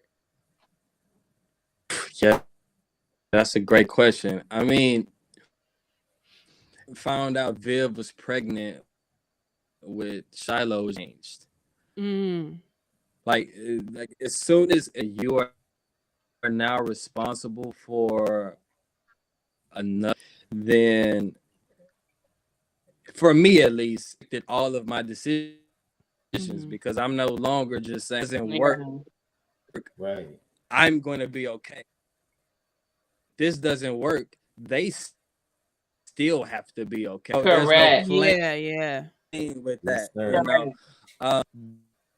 Yes, that also you get your decisions are you're not just kind of saying I'm gonna figure it out. It's like, no, this is what we're doing. This is the result I'm looking to get from it.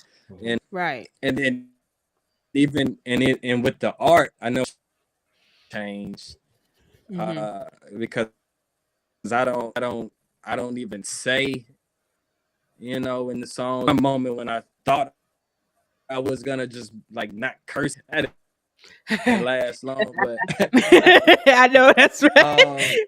The babies make you curse more. I know. For sure. But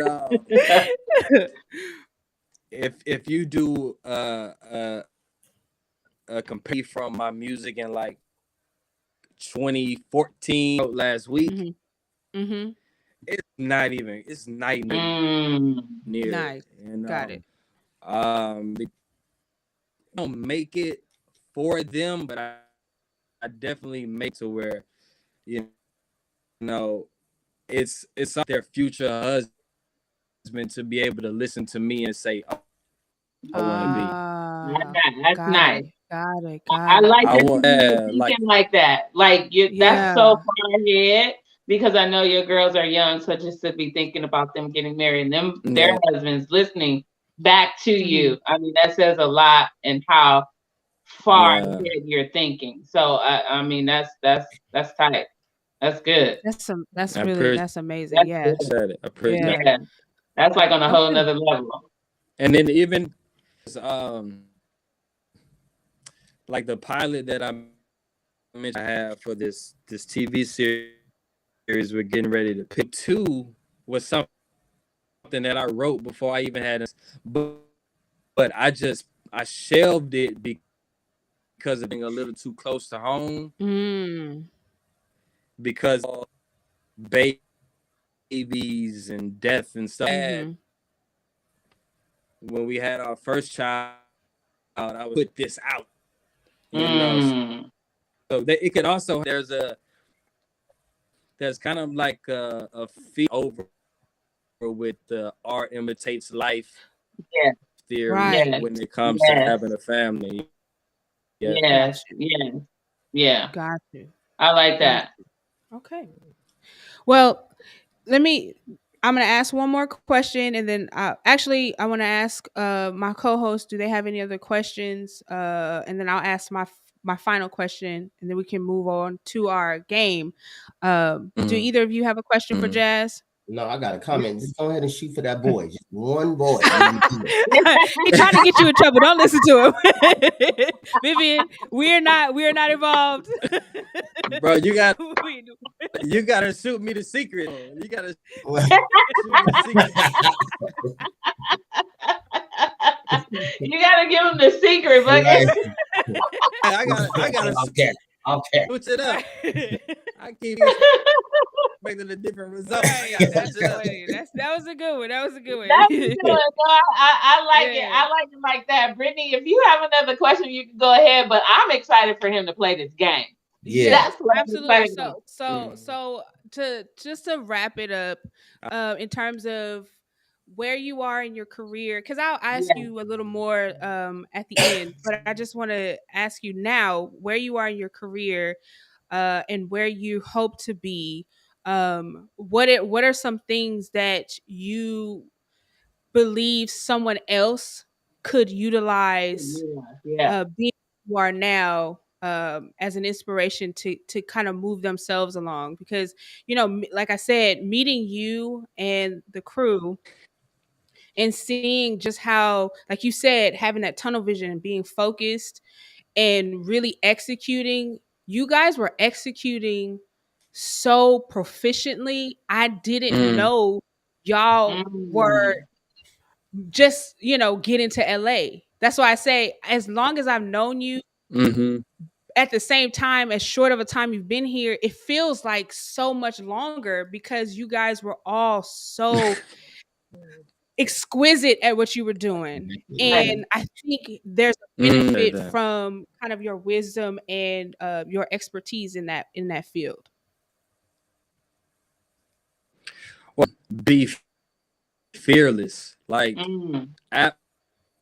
fearless. There was the cast, like the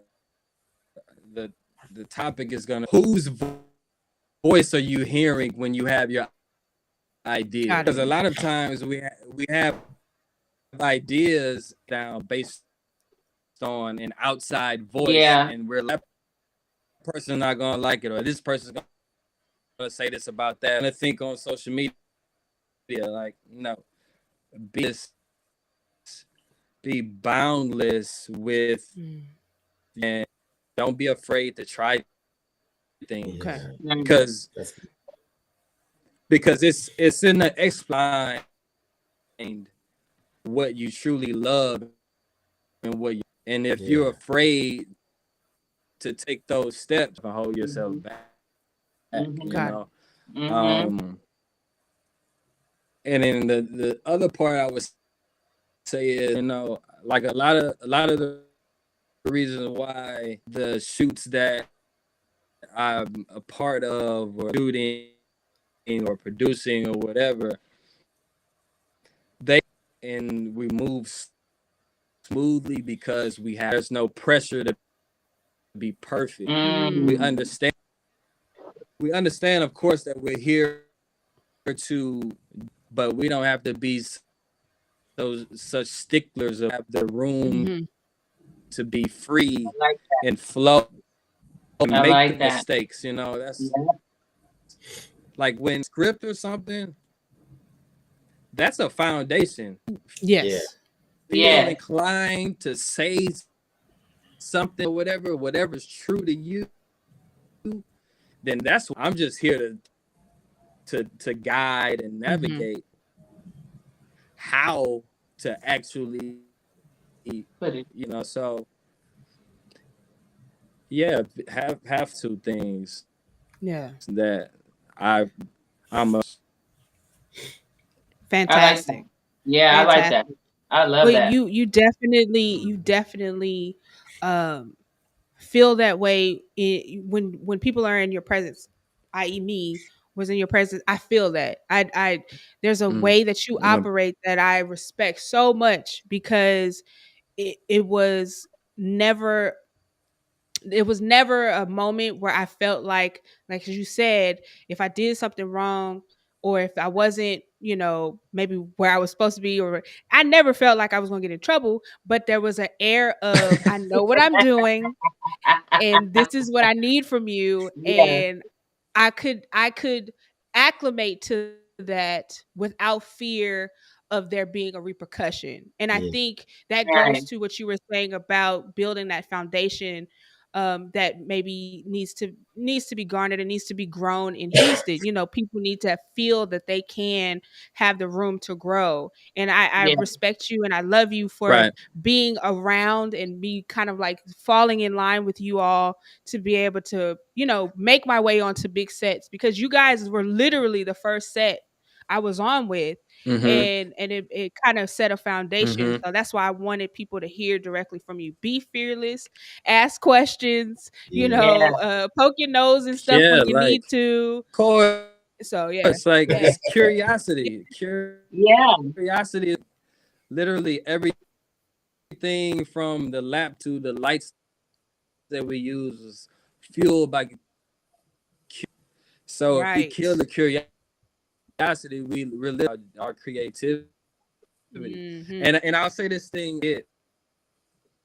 in regard to Houston, I actually had anybody besides Viv and maybe one other person. Actually, in the process of building out a net that will live in LA, Atlanta, DC, and New York, and with it be pretty much like a hub for active cinematographers, producers, if you whatever, to be the place connect those individuals with people who need those. So that's the first step. You know, create the new narrative in your hometown. Yeah. You know, because a lot of people just don't opportunities everywhere. Like me in LA, opportunities in Houston, all of okay, how do I connect the opportunities? And that's what I'm working on now. So. That's fantastic. That's good. That's real good. Yeah, that's tight. Well, I could talk to you. We could talk to you all night long, and we will have you back for sure. You are always welcome here at the Monologue Room because you are phenomenal. But we gotta get this game because I worked really hard on it. So at this time, ladies and gentlemen, it's time for a game. Are you?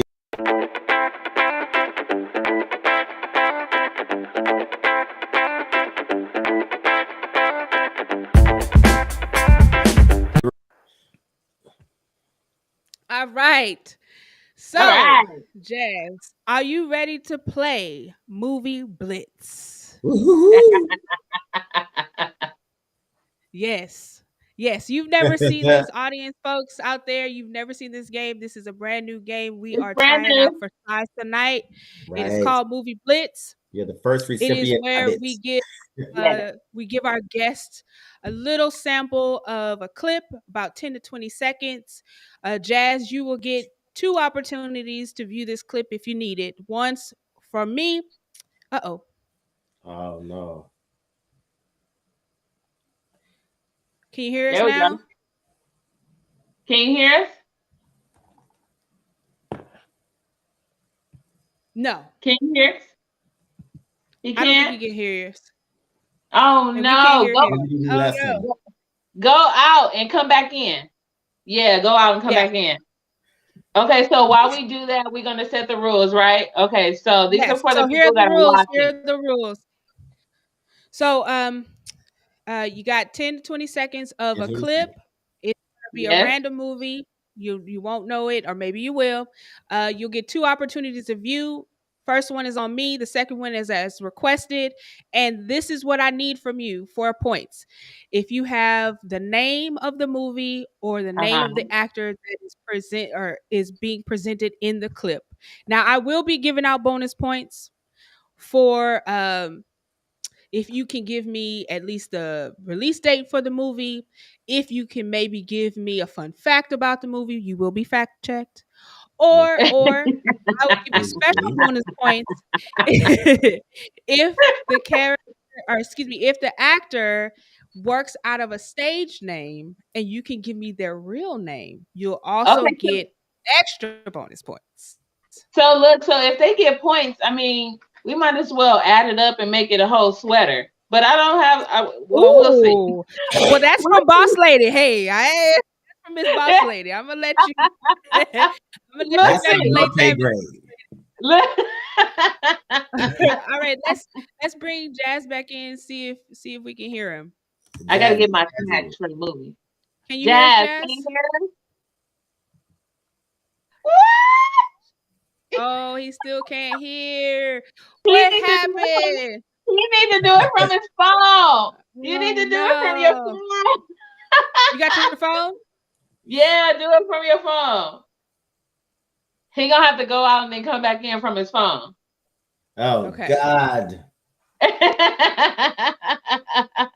Look, I'm getting my movie snacks ready. Okay. That's right. I got my little pretzels right here. Look, I don't know why I'm so nervous. Look, I've been being very good. I got my red vines. I'm gonna take a snack Look, break too. and I got my ribs. I'm ready. Okay. Hey, and I got some peach cobbler. I'm ready. Oh Lord, you got a whole cup. You need to share that peach cobbler. I like peach cobbler. Right. I want some peach cobbler. Wait a minute. I think Jazz went out. I think he's going to come back with his phone. Okay. So look at that. We need some peach cobbler. Oh my God. This is such a great interview. I enjoyed him. I enjoyed his backstory. Yes. And I love that he is talking about being fearless. Because in this industry or anything that you want to get in, you have to be fearless and you have to know without a shadow of a doubt that this is what you want to pursue with no fear attached. So kudos to him and, being so fearless and being, is that him? All is right, that? we're gonna bring him back in. Hey, you there? All right. Yes, sir. No, there we go. Technology will not prevail. Back like I over never us. left. Right. Hey, back like you never left. That's what I'm talking about. Technology will not win tonight. We are The going devil to is a lie. The devil is a lie. Okay, Like fantastic. Yeah. So here we are. So Jazz, I want to make sure you kind of got the rules. 10 to 20 seconds, 2 views, second view by request if needed. All I need from you is the name of the film or the actor in the clip. If you can, you will get bonus points. Miss Boss Lady had as a stipulation she will be in control of at a later date. But what we will be asking for in terms of bonus points, if you could give me the date, the date the movie was released, a fun fact about the film, or if you know the actor's real name, if they operate off of a stage name, we will take that as a bonus point as well. So here we go. Let's get started. First clip. We got 4 for you, Jazz. So here's number 1. Okay. Here's number 1. Yeah, if I don't get this, something wrong with me. But here's the thing. If there's one thing I know about you, is that you know how to bounce back. Okay, that's all you get. 10 seconds. Can you tell me the name of the movie? Mm-hmm. I'm gonna go Barbershop. The actor is pretty clear. 1. Barbershop 1. Barbershop 1. Ladies and gentlemen, if we got folks in the chat box, please participate. Yeah. Let us know what you think it is. Jazz says it's Barbershop 1. Yeah, okay. I know that. My co-host, we know it's Q. We know it's Q. Co-host. You want to help? You want to help Jazz out? Does anybody have any other guesses? No, I say it's Barbershop. I say it's Barbershop. Okay, we Barbershop. All right, we got Barbershop 1, and we got Barbershop 1, and we got. Okay, this is actually Barbershop The Next Cut. The next this cut. Was the next cut. He still should get that point. He still should get that point. You will get yes. Yeah. You got the barbershop. I was trying to overachieve by telling you which one in. right. show right. That's almost great. Let's shot myself in the foot. Let's see if you can make up for that. All right. Can you give us, now we already know this man's face. I mean, you can't deny we know who that is. But can you give us his real name versus his stage name? Versus why am I? And it's so easy. It's so easy. You know his whole name. Right? No. It ain't Tyrone. It's one of old names. And you know what's so bad when you get put on the spot, you ain't right. Everything lie. Everything. I'm seeing Omar Gooden Jr. in my head. Yes. You right with the O. Yeah, you are. Calvin. No. No. Oh no. Okay, so look, this was gonna happen. Brittany, he got it with barbershop. Leave him alone now. Nah, Leave but him look, alone. now I gotta know, so I can be like, oh, come on, Jazz. Yeah, all right. I'll let you know. I got O'Shea Jackson. Oh, I told you. O'Shea. I told you it was an old name. Yeah.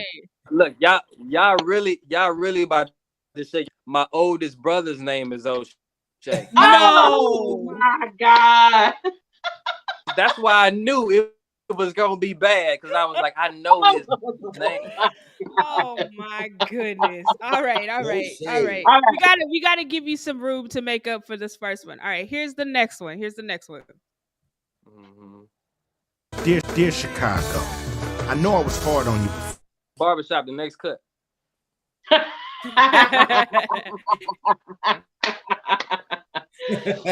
right, for sure. The second one, Brittany. And because of our traditions. We can't see the visual. Oh, yes, we can. Every one of us knows I got it. Who he is and what God expects him to do. Oh wait, no, I don't. Yeah, I do. Okay. All right. Jazz, it's on you. That movie so I made classic. this harder than I born thought. yet. It's classic. It's Who classic. said I wasn't even born yet? I haven't even seen It's it. like classic that movie is. Yeah. I have an idea, but I don't know. Okay, what's your idea? Okay, what's your idea? Go first, are you good? Look, don't even waste it on me with this. You know what? Okay, all right. I know I'm wrong, but it remind me of Pippi Longstocking. That's what it remind me of. It's around the same time. Actually, it's in the same decade, or the same 5-year span for sure. Yeah. It does remind me of Pippi Longstocking. 75 or 74. So, and I'm giving you hints, Jazz. That's this is all right. I won't torture you. Too precious to be. I know. I won't answer this. I won't torture you any longer. This is from the classic film that was a stage play, Fiddler on the Roof. Oh, 1971. I wouldn't even born yet. I'm getting this one. All right. No. Let's go to the next one. On to the next one. My mother was 11 in 1971. and her birthday tomorrow. Oh, happy birthday! Happy birthday! Gotta figure out if he still has an athletic career. If he doesn't, big fat problemo. Well, I'm here to help you solve that problem. Who's on hold? Oh, I know this. My mother. I'm sorry. Hangs up on her own mother. Cold. You might just get along. All right, Jazz. All Let right. us know. So look, I can't, but I know Common's in that joint. And okay. It's the basketball movie. That's all I know. Jazz, no. I'm telling you. No. But let me not as worse as I am. Look. Because it's Brit's amazing pulling these joints out from the night. I'm still gonna send you a sweater, Jazz, because at this point, I don't even know what that is. Man. At this point, okay. I am stumping you tonight. Who is the actress? Who's Who the is actress? the actress? At least one of them. Oh, we know. Real Okay. Real name. Okay. All right. Can you? Oh, Real name? Yeah. That's her name. That's her name as long as I've been alive. Hey, look. I'm bad with the IMDb queen. She's queen. Okay. I know that's right. All right, so Jazz, I gotta let you know. This is Valentine's Day, 2010. Oh wow. And Queen's real name is Dana Elaine Owens. See, I never knew that. and I'm glad I know thought it it was now. just It's me. Women's I thought it was just me. I thought it was just me. I I have a never terrible knew it. story I told Marina about me sitting somewhere watching something and somebody calling her Dana. I'm like, why are they calling that woman Dana? Her name is Queen I Latifah. never I knew.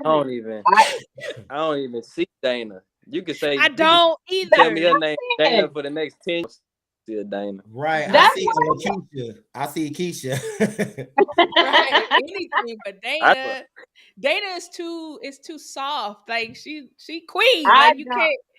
I don't see Dana at Nah, all. not at I was all, not not at all. expecting that. I was not Right. expecting that at all. Okay. I gotta go research the story behind the genius who told her to change it to Queen. True. That is Right. such a legendary That's a chain good, name. that's a good one. That's a good research right there. Sure. All right. So I figured I did so much. I did too much with the first three. I'm gonna give you this one. This one is a given. I know this man, is that's okay. the setup. That's It's the a setup. setup. Brittany, I didn't know Yeah. the fiddler.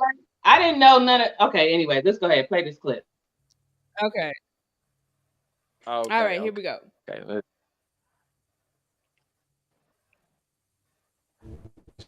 That you represent, I understand you're an investment. So, I can give you $9,800. It's cash. You're wanting to give me 9,000. Okay, come on, All right, and Jazz. this one's for all the marbles, right? I get all my cool. Yeah. I get all my cool points. Okay. Name is Yes, Denzel sir. Washington. Yes, sir. Uh-huh. Denzel Washington. That's the actor's name. The movie,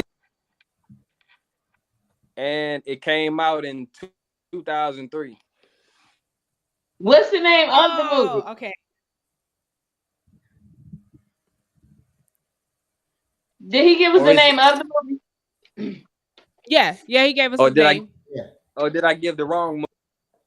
Say it again, Jazz. Say it again. Say it again. Look, the freeze and the Wi-Fi got me questioning myself right now.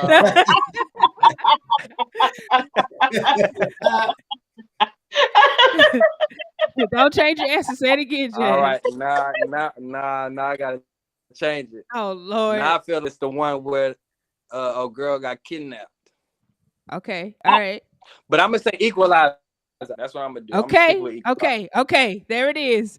All right, Woo. you got that now one. look. You got that one, Jazz. You got that one. one. You know what? Yeah, that's why if I was a lesser of a host, Jazz, I would be messy and I would say that man's real name is Denzel. I don't know if y'all. Brittany, I don't know if that's true. That's very true. Denzel. Look, but Denzel, if I was messy as she No, but you got it. I love that you participated. Thank you so much. Thank I you. put a lot of thought into that, and I'm glad it at least got your movie mind working. And I appreciate you participating. Thank you so much. Thank you. Thank you.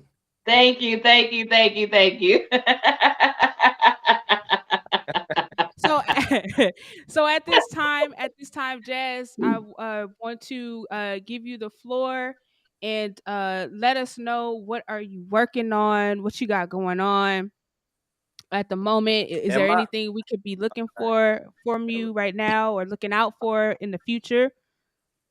I'll say, yeah, there's always a locked in. We just got the final version of contract signed. We're about to start. Just gonna keep me on the social media content, commercial level, serving entrepreneurs and businesses alike. Continue to do that. Continue to build that model. Getting ready to pitch some of these pilots that we have in the tuck. Nice. Developing a couple exciting scripts right now as well that I feel like are to shoot. Okay. To kind of all be part of that package. Yeah. So now, in the best way, Nice. and like I mentioned earlier, to where we're building out this network throughout the country, hitting these first, and really providing a place where people who look like us, opportunities that are out there, and they may not know how to get those opportunities, because Absolutely. that's something that's probably been one of the biggest things throughout figuring out where to find those opportunities, Yeah, how to get them, and how to keep building those relationships. Right. So I feel like I would be selfish if knowledge to myself, and that's my literally I found out my purpose in life, even with all listening about. I found my purpose a couple of years ago, and my purpose is to serve. And everything that I do is based on that foundation, and that is today moving forward. It's about being of service, Absolutely. That's I good. I love really it. love that. I'm sorry, Brittany. Go Yeah. ahead. No, I just wanted to reiterate. I've said it a few times already, but I guess I'll just put the pin in it in terms of, speaking to that. It might have just been a few years ago for you, but what you represent to me is somebody who served me in a way that I don't know if you kind of really understand, being that you were open, you were a creative mind that didn't feel the necessity to kind of garner your not only your talent but your time, your energy, in ways that I've seen other people was a very uplifting and inspirational push into what ultimately is my career goal. Because I somewhere so different before I met all of you guys. I was really just stepping into myself and really starting to learn what I wanted in life, and that my creativity was that avenue. And you guys have been serving me in that way for a long time. So you've been doing it. I want I you to love know that. that. All That's wonderful. right. I So love that. I thank love you. that. Thank you for coming on. Thank you. You Thank you. have Thank you so much. made our A great night. You time. are our official first in-person live interview. So, Yes, yes, yes. yay! I enjoyed it. Oh man, I appreciate Yes. y'all. Um, Yes, we appreciate you coming on. Yes, I I really enjoyed it. love that you just said that you are to serve mhm. and be the service and not to hold the knowledge from the Right. people. Yes. And we get that a lot when people don't want to give the knowledge Yeah. out to the people. Right. And that's a blessing. So thank you for Mhm. saying that. I hope someone has been blessed by your interview and us Absolutely. talking with you and them just even hearing that tad bit right there, because Right. a lot of us African Americans, we do need to watch out for each other, and we Mhm. need to keep each other in the loop of things and what's going on and how we can progress as a people, especially in the industry. So I really, really appreciate you saying that. So thank you so much again for being a part of. Appreciate y'all Yes, man. having me on. I mean, it's because it's so important. I just feel like it's just the good Lord is telling me to say it out loud. Absolutely. We're the most abundant people on earth, Mm. but we've been tricked to think scarcity all around us. Yes.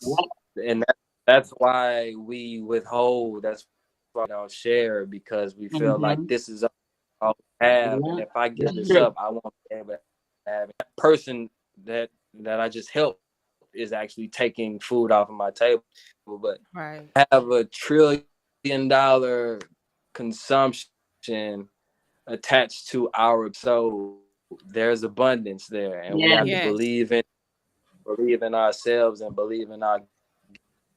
I love that. I love that. Kudos to you, man. Like seriously, we definitely want to have you back. Keep us in a loop of you doing the groundbreaking work between New York and Los Angeles and Washington and that hub. Just keep us in the loop and let us know so we can let the people know and have you to come back.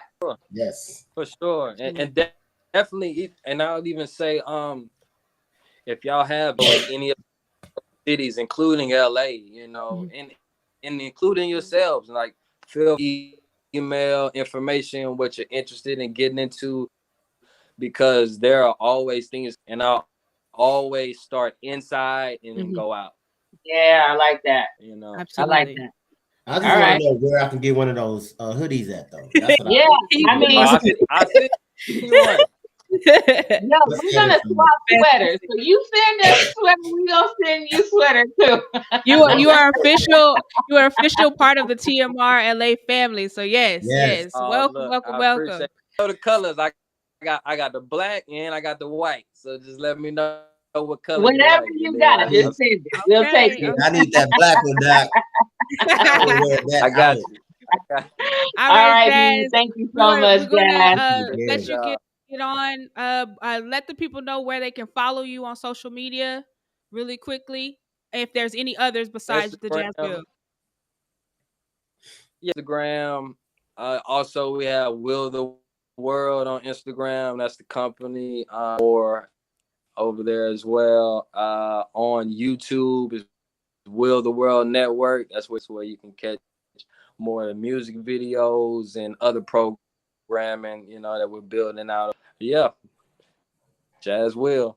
All right. Awesome. Let's go ahead and give Jazz one more round of applause. Thank you so much for being with us tonight, Jazz. Appreciate I really y'all. appreciate it.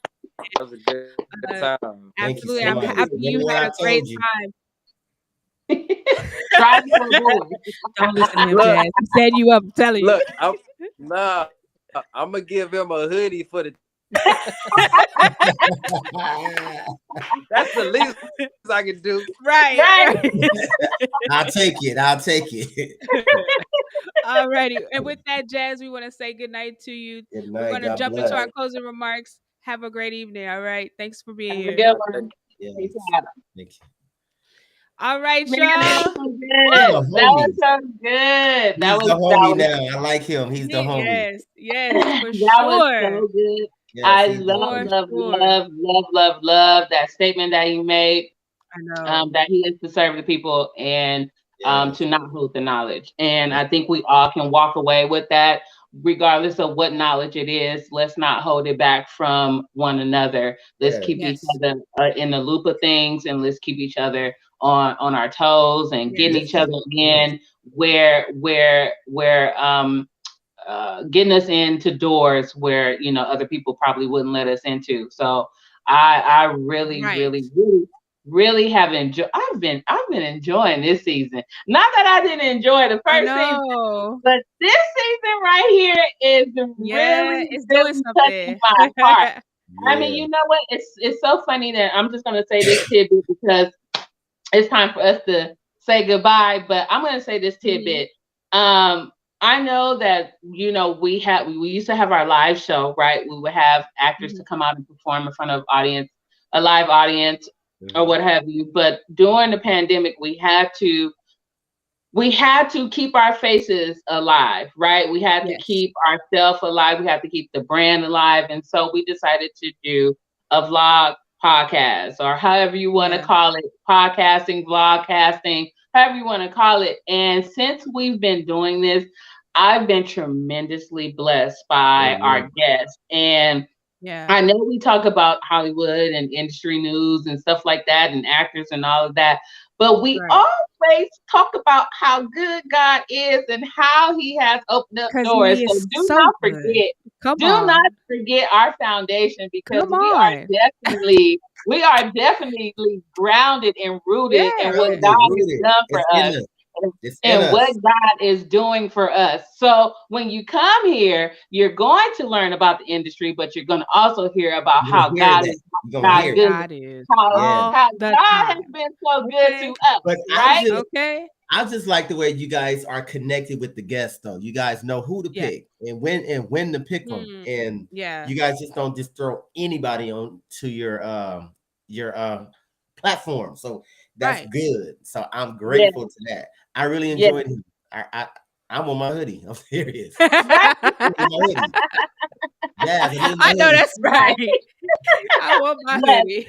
So we'll talk about that off air. We're gonna swap hoodies and all those things. But for the people that tuned in, I really hope that you heard something. We do have more, right? We have more.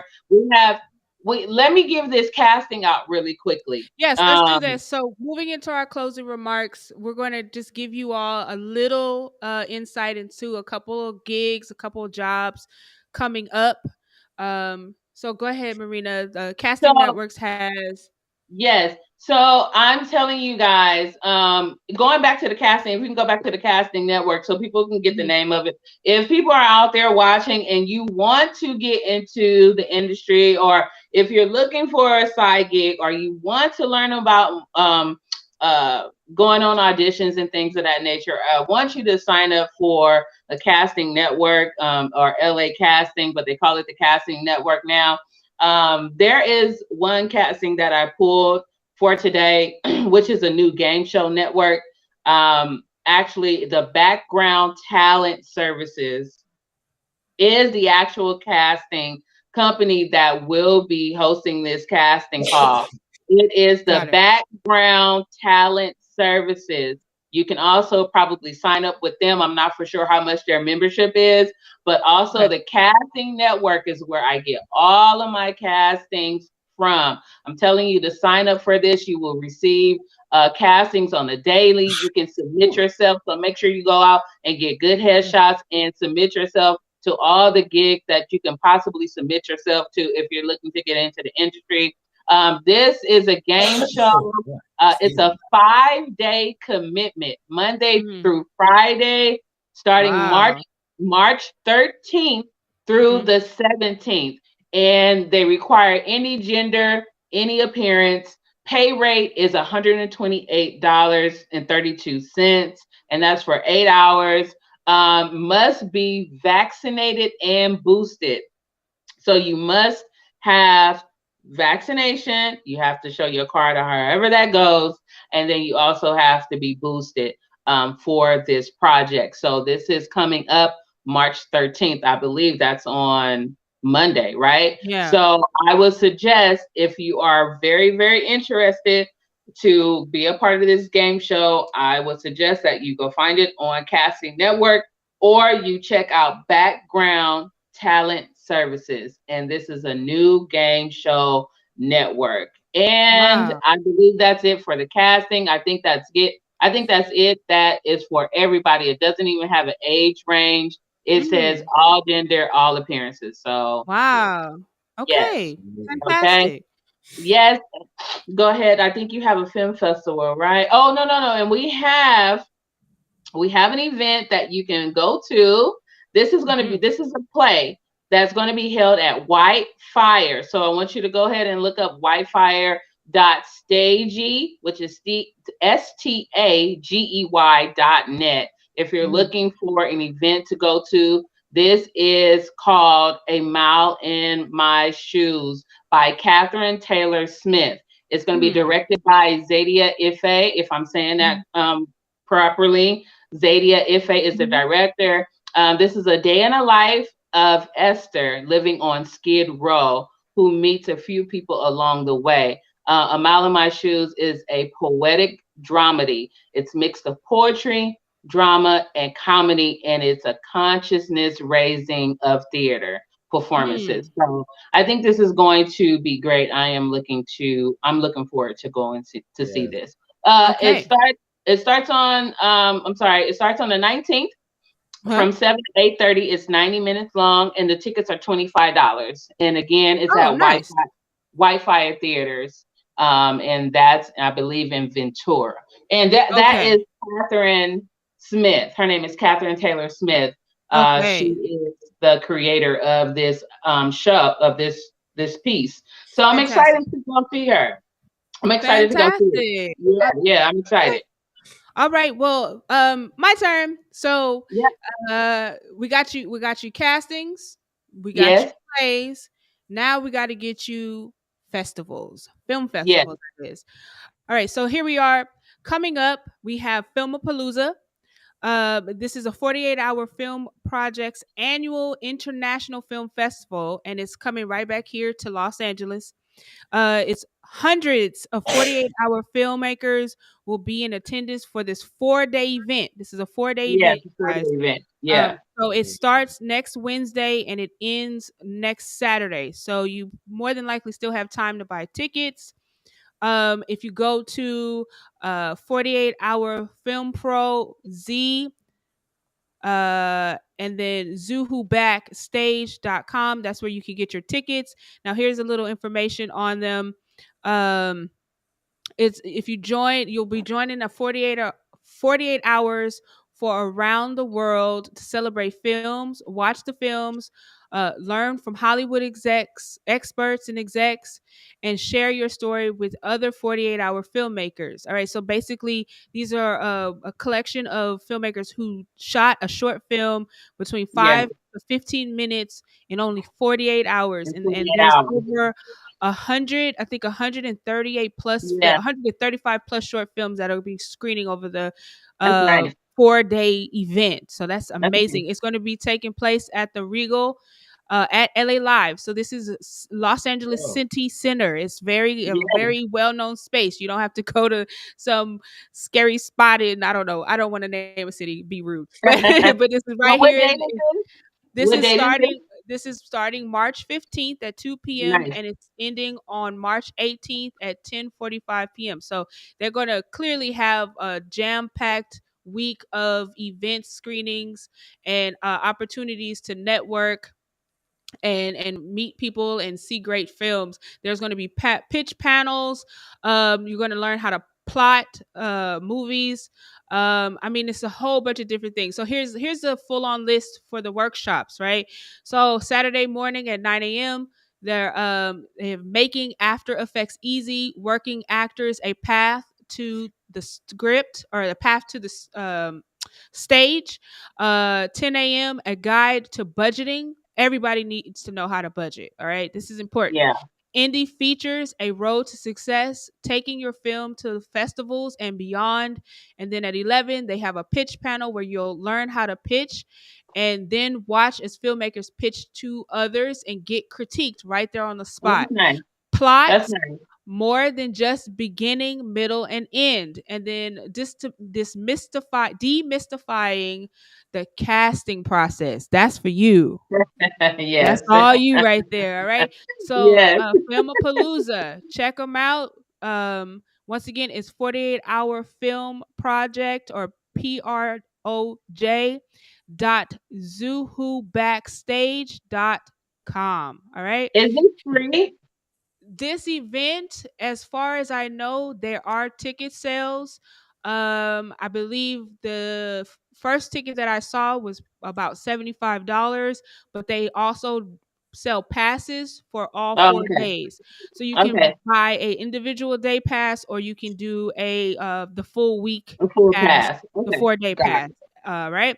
And then lastly, but not least, this is such a cool one, speaking to how we stay faithful and how we always wind right back up, giving God all the glory. This is our iPhone Film Festival. How cool is that? I love it. Of Faith iPhone Film Festival is going to be happening Sunday, April 2nd. But the reason why I wanted to highlight this film festival is because it is not closed yet for submissions, you all. This film festival is still open for I know, right? I know. For submissions, okay? So this will be taking place at the Cine Lounge Sunset in Los Angeles. So here are the rules. Pay attention. Participation is open to anyone to submit a short film or video, 5 to 15 minutes. And the stipulations are you use your phone, and it just because it says iPhone doesn't mean you can't use it. Right. Android user here. Android user here. That I am and okay. So use your phone. And the theme that your short should be focused around is leap of faith. Okay, films can be any genre: documentary, comedy, drama, spoken word, music videos, TED Talks, etc. And film video makers of all skill levels are encouraged to submit. So if you just bought the Samsung 23 Ultra, shoot a short film. You know, I have a Note 20, so okay. It says films and videos will be judged according to 3 categories: creativity, originality, emotional and intellectual impact, and the best depiction of real life practical spirituality. Okay. All faith backgrounds are welcome. Films will need to be submitted via online link, Venmo, YouTube, etc. by Thursday, March 30th. I will repeat, Thursday, March 30th at 5 p.m. There are no entry fees, you guys and gals. Nice. No fees. Nice. To enter Wonderful. or for more information or questions, simply email Dr. David Kabia at david at reimaginechurch.church. Okay, once again, that's David at reimaginechurch.church with subject line iPhone Film Festival. That's it. That's all you have to do. Okay, that's it. So entry deadline is March 1st, everybody. March 1st. Don't forget. Yes, I love it. Right. I love that iPhone is art. They're taking this so topic, cool. leap of And faith. if I love you it. need a little more incentive, here's the kicker. If you need a little more incentive, grand prize is $2,000. So wow. That's really good. Get on it. Jury prize is $1,000. Showcase prize is $500, and the screening event itself is completely free. Amen. This is unheard of. So anybody and everybody is welcome. So please, please, please, if you are an aspiring creative, or if you got a couple, short films riding around in your hard drive in your computer, go ahead and submit to this and attend April 2nd, Sunday, April 2nd at 9:30 a.m. at the Cine Lounge, Sunset, Los Angeles. All right, I'm done. All right. Okay, y'all. We're done, guys. We're out of here. We love you. Y'all. Thank you so much for tuning in. I don't know who tuned in. I can't see who's tuning in or if anybody is here, but we love you. I was actually watching it on my phone. So you were? Okay. That's what I was doing. I was looking down. I kind of figured that. Even if you're not tuning in tonight, tune in tomorrow, next week. Just click on YouTube, and then you will see us. Type in the Monologue Room LA on YouTube, and you will find us. Watch all of our videos. Like it, subscribe, send us a message. Let us know how you like us. Let us know what you don't like. We are here for all of it. And that's it. We love you. Thank you for tuning in. Don't forget to like, follow, subscribe. Share. You can follow Marina, Miss Boss Lady, at Marina Monet. You can follow my dude, my friend, my buddy, my bucket, Mr. Sam Peoples, right there. at One Great Guy 10_31. And you can always follow me at Brit baby. Yeah. Nicole MKGM23. This has been the Monologue Room LA Live. Go ahead and make sure you follow us at the Monologue Room LA on all platforms, even a Twitter that we don't use. And make sure you tune in next time for our next episode featuring a fantastic up and coming. This is a new face. None of us have met before, but she stood out to us. Marina brought her in, and we're going to be having a really cool conversation with Dominique Howard. All right, until next time, ladies and gentlemen, boys and girls, thank you for being here with us. Have a wonderful night. This has been the Monologue Room LA. Take care. Have a good night. Peace. Peace out.